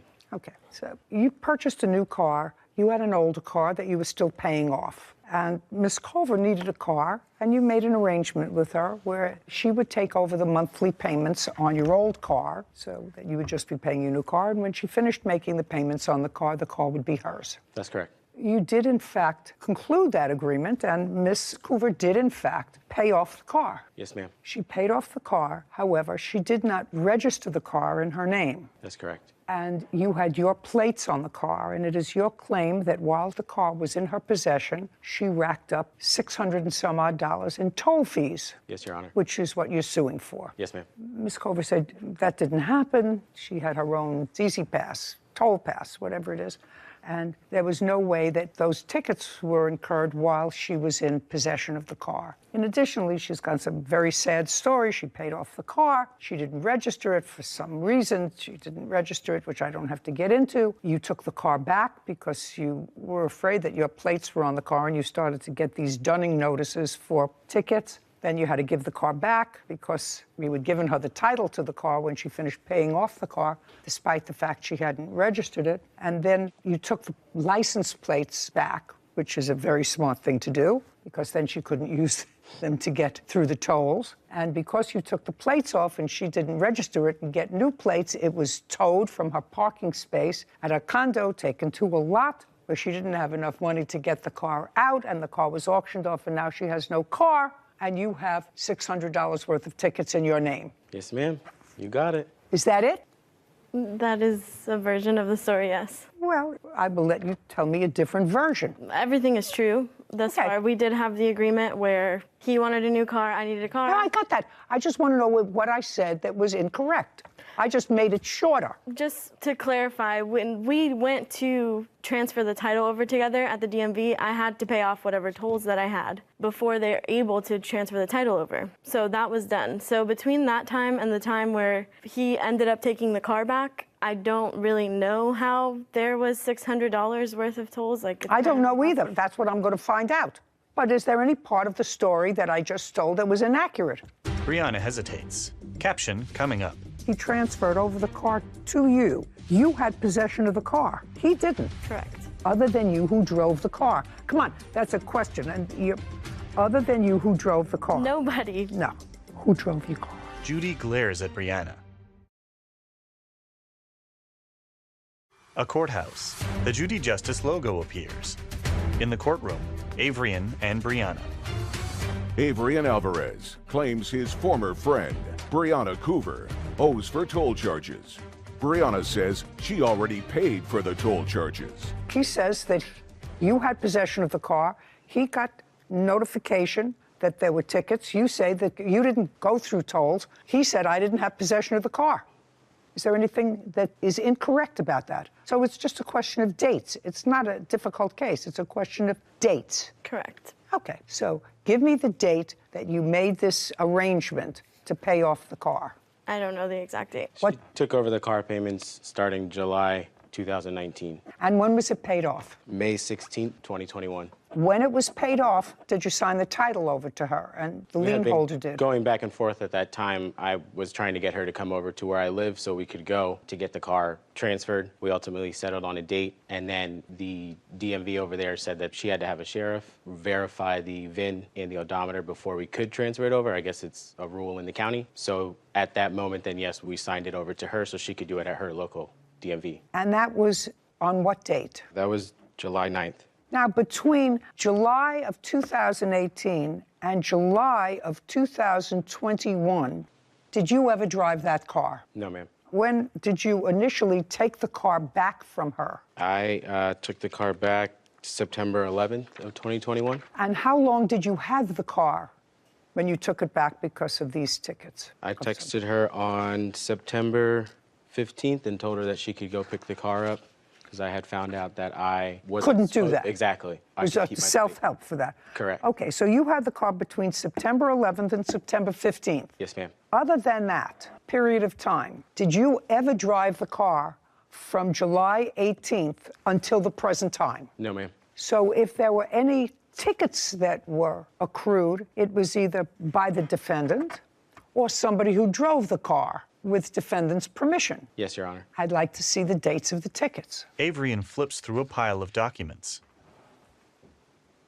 Ms. Coover, you don't question the fact that between July 2018 and today's date, with the exception of between September 11th and the 15th of 2021, he did not have possession of the car. Correct. The only reason that when we transferred the title over, we had an agreement. Just a second. That's all I asked you. This is not a conversation.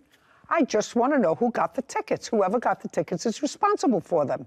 So he only had the car, so if there are any tickets there that were between September 11th and September 15th in 2021, they belong to him. Any other tickets from 2018 July until infinity are yours.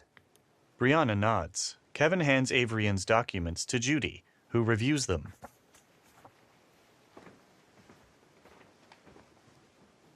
Well, we have invoice date is 7/28/21. That would be you. Correct. June 30th, 2021, 7/1/2021, 7/2/2021, again 7/2, 7/3, 7/6, 7/6, 7/7, 7/8, 7/8, 7/22, and 7/28 of 2021. Those are all you. Correct. August 28th, 2021. That would be you. Yes. 3, 3, 6, 9, 19, 28 of 2021. August. That all would be you. Yes. I never argued that that wasn't me. I'm just, from the moment that we officially transferred the title over, we were not able to transfer the title over until I paid. Oh, just show, you paid these? And we were together. Now, just a when we did second. that. Show me that you paid them. I have this receipt. Just show me that you paid them, that's it. Brianna hands her phone to Kevin, who brings it to Judy. And that would have been what was due at the time when we transferred the title over. I'm just going by the dates of the tickets, madam. I don't care how the government screws up. That's not my problem. Okay, show me your payment. May I see it, please? Judy reviews Brianna's phone. It should say the date there and the cost of those tolls on the day.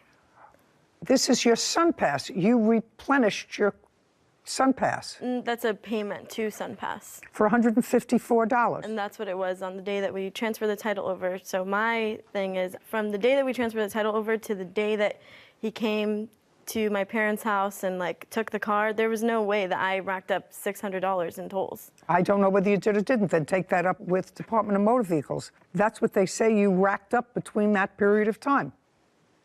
He didn't have possession of the car. You had possession of the car from the time he transferred over the car to you. You had possession of the car.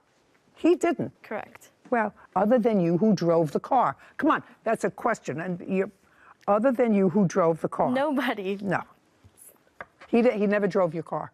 No. Who drove your car? I did. Who else? Nobody. Yeah, I don't believe that.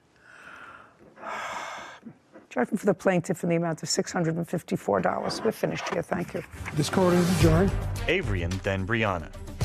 Quick and simple case. She did what she needed to do. I can't really say I'm super surprised, I guess. I was just asking for a payment on the tolls and I wasn't getting any responses. I don't know how in literally 3 months I didn't rack up $600 in tolls. It is what it is. He was okay with me continuing to use his Take my license plate with me. license plate until one day he wasn't, and then Trevor McCormick for breaking his lease, the cost of a phone, as well as a personal loan. Court come to order. All rise. Have a seat, everyone. Kevin approaches the bench. Case number 2031, Snyder Alice versus McCormick. Thank you. You're welcome. Mr. Snyder, you own a farm, I do, and this is your girlfriend. yes. How long has she been your girlfriend? 5 years tomorrow. You say that as if 5 years tomorrow, and? And I'm just saying, it's 5 years. 5 years tomorrow. Yeah. And? And the rest of our lives. Okay, good. You know that? No, he's learning. He's learning. Terrific. Okay, this is what I'm gathering from the bare bones of the story. Mr. McCormick was dating an employee of yours. Correct. What was that employee's name? Natasha. When were you dating the lovely Natasha? We weren't really dating. We were an acquaintance. Where was Natasha living? She was living, when we first met, she was living at a friend's house, and she was working for Adam as an employee at a restaurant. And when was that? Month and year? I'd say around September of last year. September 2021. Yes. And? And we decided to move out because Adam had. Well, so you were living with Natasha at the friend's house? Yes. Where had you been living before? My mom's. So you went from mom's house to Natasha and a Yes. friend's house? Yes. Okay. And then where did you go? Then we moved into the trailer right next to Adam that he owned. Who had a discussion with Mr. Snyder about potentially renting the trailer so you would have a Natasha. place to live? And what kind of rent were you paying? I believe it was $800. And you moved into the trailer when? Around November. Of 2021. Yes. And you lived in the trailer till when? About March. March of 2022. Yes. In March, what happened? Me and Natasha weren't getting along. I just had enough. There was never a boyfriend-girlfriend relationship. No. She was just a friend. Did you know that? That is not true. So what did you do? I asked Adam if I could move into the ranch house. There was nobody living there at the time. Where were you living? I live at my home with Julie. Okay, and there's a ranch house on the farm. I have a ranch house on a separate piece of property. Close by to the farm? Yes, 3 miles. That was vacant. Correct. Okay, so you asked to rent it? Yes. Who was going to rent it? I was. Just you? Yes, just me. How much was the rent? It was $800. And this was in March? Yes. Prior to March of 2022, what kind of work were you doing? I was working at a factory. How long did you work there? About a month. What month? March. Prior to March, where were you working? On Adam's farm. From when to when? I'd say about December until March. Well, in December to March, you were living in the trailer. Yes. Okay. And you were living with the lovely Natasha. Correct. And Natasha, I assume, was contributing to the rent. Yes. And how much were you contributing to the rent? Is not an answer. How much were you contributing to the rent from December to March of Couple hundred. 2021? Couple What? hundred a month. That's not an answer. A couple of hundred a month. How much do you pay for rent? $316 a month and 24 cents. How much does it cost to have your garbage picked up? $59.12. Do you understand? Certain things Yes. change. What was your electric bill last year? I don't remember. What was your bill last month? I don't remember. $300, ma'am. You see? But I mean, a couple is two. Yes. Who did you pay that to? Natasha. Well, I can't tell whether you paid that to Natasha or not. Did you ever discuss rent with Mr. Snyder? No. Even in the trailer? Even in the trailer. So that was all done through Natasha? Correct. Okay. But according to you, you worked someplace in March, but before that you worked on the farm. Yes. From when to when? December to March? Yes. Beginning, middle, or the end of December? The middle, the 16th. Is that about right? If you want to call Just helping... helping whatever. Yes. December 16th.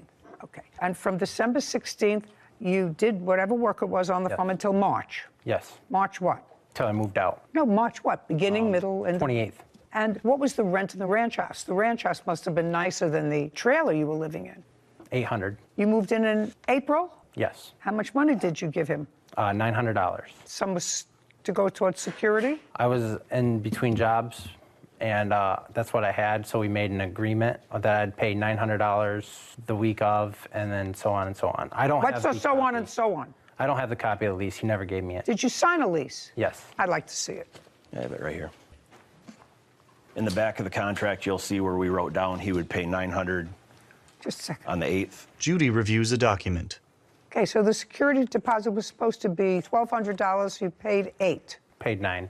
The security deposit was $12, and you paid $9 of security deposit? I paid $9 total, ma'am. Well, how many months did you live there? Not even one. When did you move out? April 24th, I moved out. Is that correct? That's close, yes. Okay. I don't know exactly when he moved out because he didn't tell me he was moving out. He just locked the door. Okay. And wouldn't But it was in return April. messages. Okay.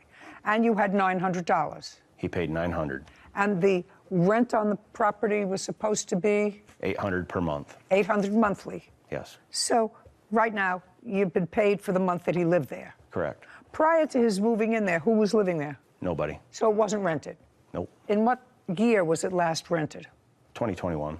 When? Oh, no, it was in February. We did an eviction on it. So somebody lived there and didn't pay rent. Correct. Is that the first person who came in that didn't pay rent? Definitely not. Definitely not. Yeah, it's And lousy Trevor to was be a there, and landlord. he helped us do the Yeah. eviction on that, It's- so he knew how it worked. Hmm?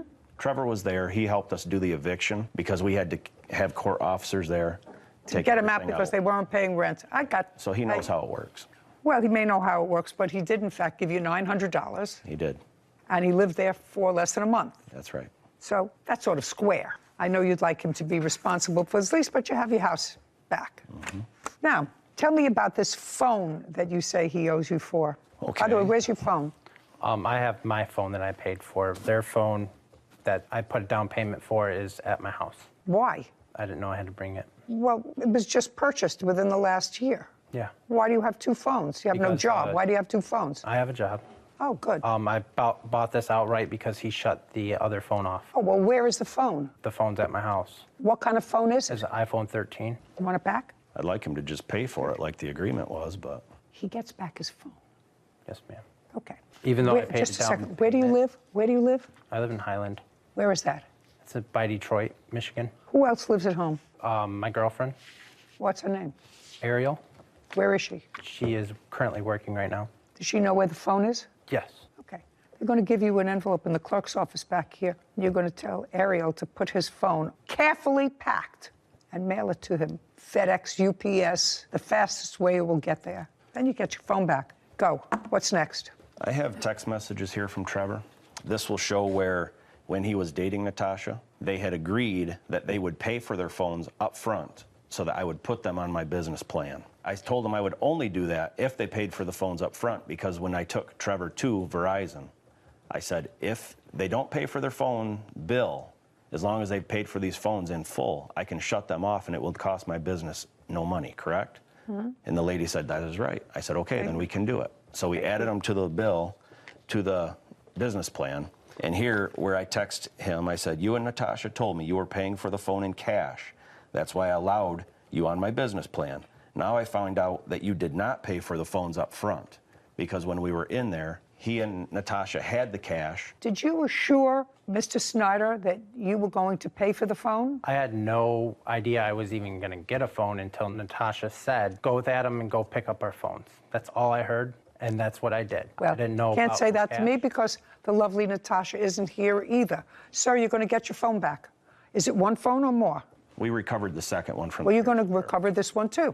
You recovered the second one. Yeah. Second one was Natasha's? Correct. Great, we're going to recover this one too. What's next? Changing lock fees, and you want a personal loan. Okay. So once he moved out, according to you, he moved out totally, and you didn't even know he moved out, so I don't know why the locks were changed. The lock did not need changed. I did tell the court that we were going to have to change the locks because the key was missing. I didn't know that while I was away on storm, Julie had gone in to check and make sure the water wasn't running, and she found the key on the table. And that is Okay, what Trevor great. said. So we're going to eliminate that. And now we're going to go to the small loan that you say that you made to the defendant. So Natasha came over, guys. Like he said, she worked at. Don't tell me what Natasha asked you. That's all hearsay. I need to know what conversations you had with the defendant. Okay, but she came over. But you can't tell me what she said, you see. Okay. So And anyway, if you made a contract, if you made a contract with Natasha for a loan of money, even if it went for his benefit, do you understand? Okay. Even if it went for his benefit, he's not responsible. If Natasha says, I want you to give, what's your first name? Trevor. Trevor, a loan to fix his car, and you say, okay, you need somebody to pay you back. Natasha has to say, I'll pay you back. However, you can't tell me that. Caption coming up. I was not in the house at the time when they were discussing that. Well, you said you went into the house. I came to pick Natasha up. I don't want you to make yourself appear any more stupid. Do you understand? Try not to do that. A courthouse. The Judy Justice logo appears. In the courtroom, Adam, Julie, and Trevor. Adam Snyder and Julie Alice claim their former employee, Trevor McCormick, owes for the cost of a phone and a personal loan. Trevor is countersuing for unpaid wages. Now, did you ever have a conversation with Trevor about money? I do. I have a text message telling him. No, tell me, not a text message. The conversation was not verbal. It was by text message? Correct. Okay, so I'd like to see text message from him. Yep. This has from Trevor. This is his number. Okay. May I see it, please? Julie hands a document to Kevin, who brings it to Judy. She reviews it. He did pay me $100 in cash. Okay, so it's clear from this text exchange, sir, that you borrowed a certain amount of money from the plaintiff. I did not borrow, Natasha. Yes, well, it acknowledges it here because you say, I start that job on the 14th. I will pay you back out of my first check. It was for me, and I will pay it. That's what you wrote. Do you understand? Do you want to look at it? No. You don't want to look at it. You're not questioning me, so it's clear from this that you borrowed money from Miss Ailes. I personally did not. I didn't even know what was going on. Who wrote this? I start that job on the 14th. That was me. Well, then, that's in response to her text message to you that says, hello, Trevor. I heard you were moving out and I need that paid by the end of the month. I have been very patient as no attempt has been made on this. Thank you. And you immediately wrote back to her and said, I start that job on the 14th and I will pay you out of my first paycheck. That's what you said to her. Yes, ma'am. You mean, yes, ma'am. Now, I'm going to get back and ask you the question I think I asked before. What was the loan for? I broke down in Oklahoma. In what month and year was that?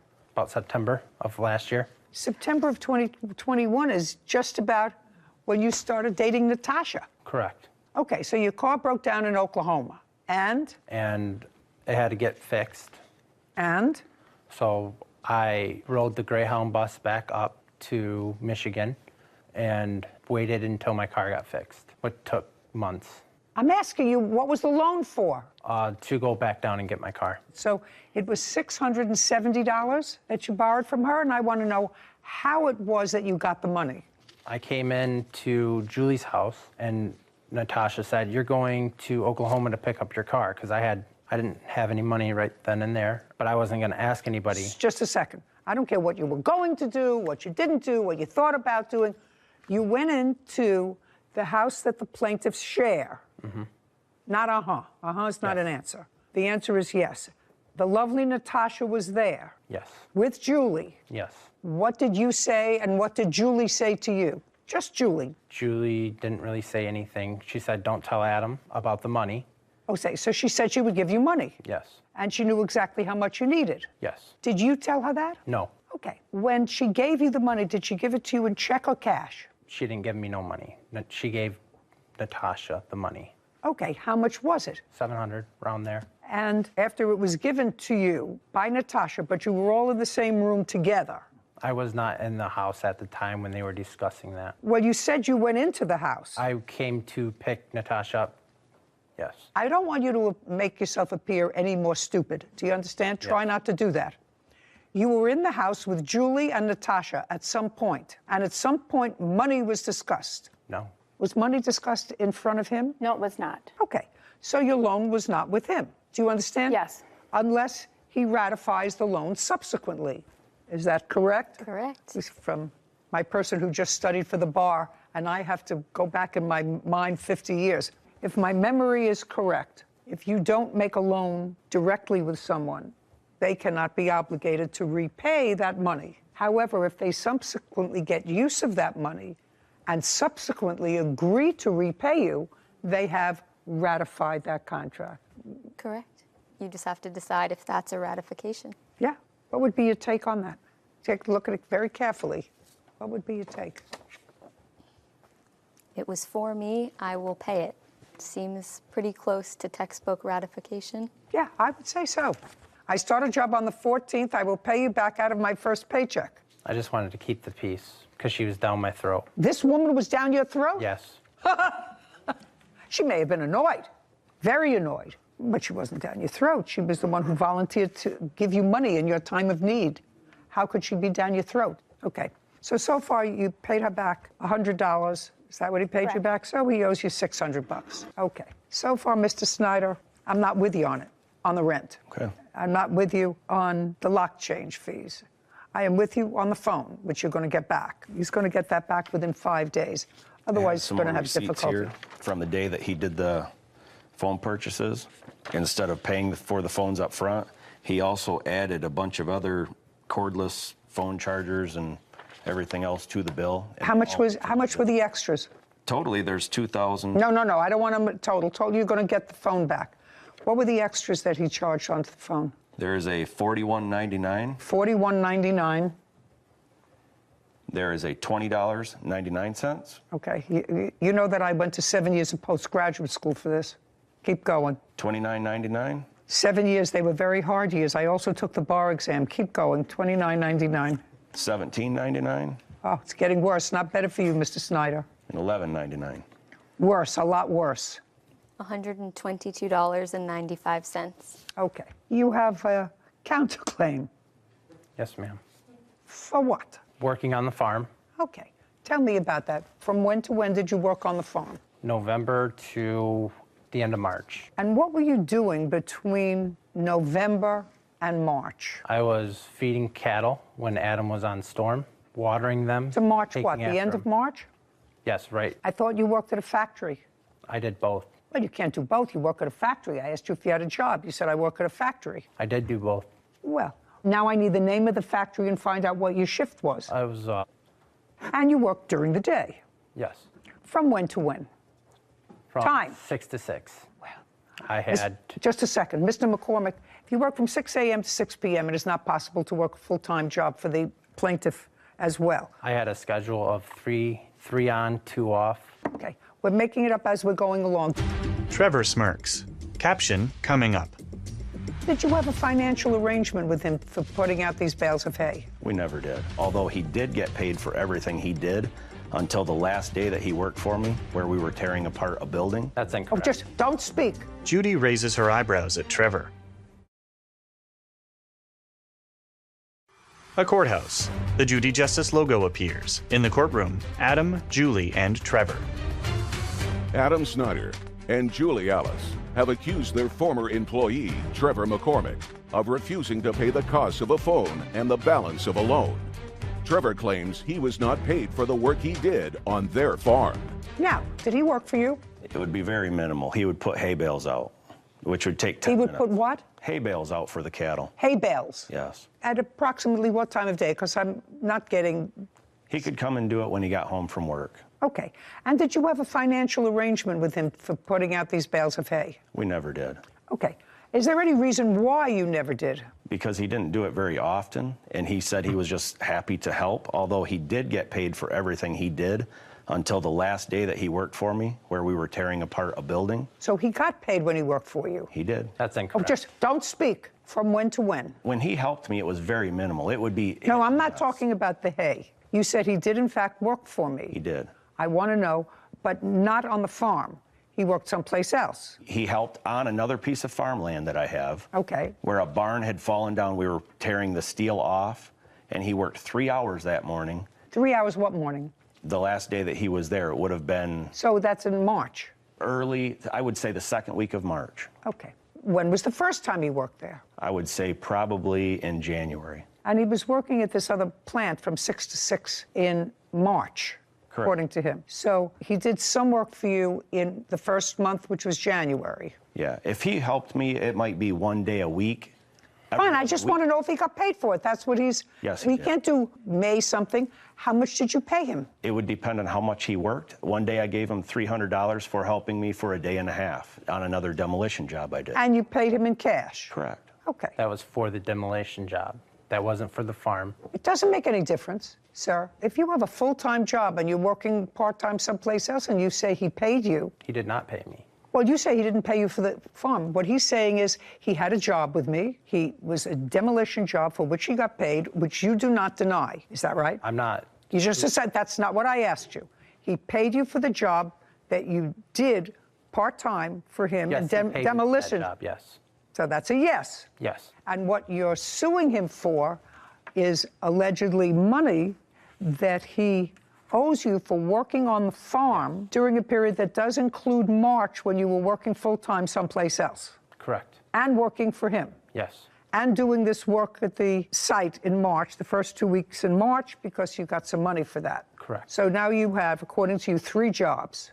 1, 2, 3. Yes. First of all, you had no fixed financial arrangement with him at the farm. Correct. He said he'd pay me what he can. That is not a contract. Okay, but let's move forward with that. Tell me what your chores were at the farm. I would go feed them hay. Just feed who hay? The cows. Okay, how many cows do you have? 130. Anybody else work on the farm, or just him? Just me mainly, and he would help when I was gone. Okay, and in order to keep these animals alive, they have to be fed hay. Correct. For how many months did you feed them hay? 3. Once a day? Yes. And what time would you do this? Usually in the morning. Before you went to work? Yes. That had to be 5 o'clock in the morning. You went to work at 6 o'clock. You had a shift, according to you, from 6 to 6. Yes. Okay, so how long did this take you in the morning when you had a full-time job? Sometimes. Not sometimes. I want you to tell me how long it took you. Average about an hour and a half a day. So let's say it took you an hour a day. And how many days did you do it? I was with him every day before I got the job. I would go with him every day. I don't care. Okay. For the 3 months, I'm asking you how many days you did it. 45. That be right? In the 3 months, maybe 45 days? How many days did he put out hay? If Trevor fed the cattle 12 days the whole time by himself, I'd be surprised. And I helped him because I was there. You did not help me when Just he was a second. gone. Yes. You helped him with the bales yes, of hay? I helped him because we also had another hired hand that would help me too, so I was rotating between both of them. Okay, so let's say he worked 20 hours. Did you pay him any extra money for this work? No, not for feeding cattle. Not feeding cattle. And you didn't have any arrangement with him whereby he would work on the farm and he would get something off his rent? No. Okay, so he has to be paid for that. Sarah Rose, would you look up and see if there's a minimum wage in Michigan? What's the federal minimum wage? I don't know anymore. $15. So the minimum wage is now $15 an hour. That's federal. Yes, ma'am. 15 times 20. $300. Okay, so, Mr. Snyder, let's start with you. You are going to get your phone back within 5 days. On your cross-claim against Mr. Snyder, I am awarding you $300 on your counterclaim. That is for the work that you did on the farm. However, we are holding that check until he gets his phone back in good condition. Yes. Do you understand? Otherwise, you forfeit that money. Yes, ma'am. To him. Do you understand? Yes. With regard to the co-plaintiff, I find that you did, in fact, take a loan from her, that you initially did it through a third party, but that you ratified the fact that you would make payments on the loan by 2 things. First, by acknowledging it in writing, and second, by making a payment. So I'm awarding you $600 on your claim. Those are the orders of the court. Thank you. This court is adjourned. Outside the courtroom, Trevor, then Adam and Julie. I think they're scam artists. We came here to try to teach him a lesson that when he enters into contract with somebody, the contract is a contract. They're greedy. They want money. They need money. For being greedy, we did a lot to help this guy out. By doing pretty much anything they asked. Well, we've decided we're not helping.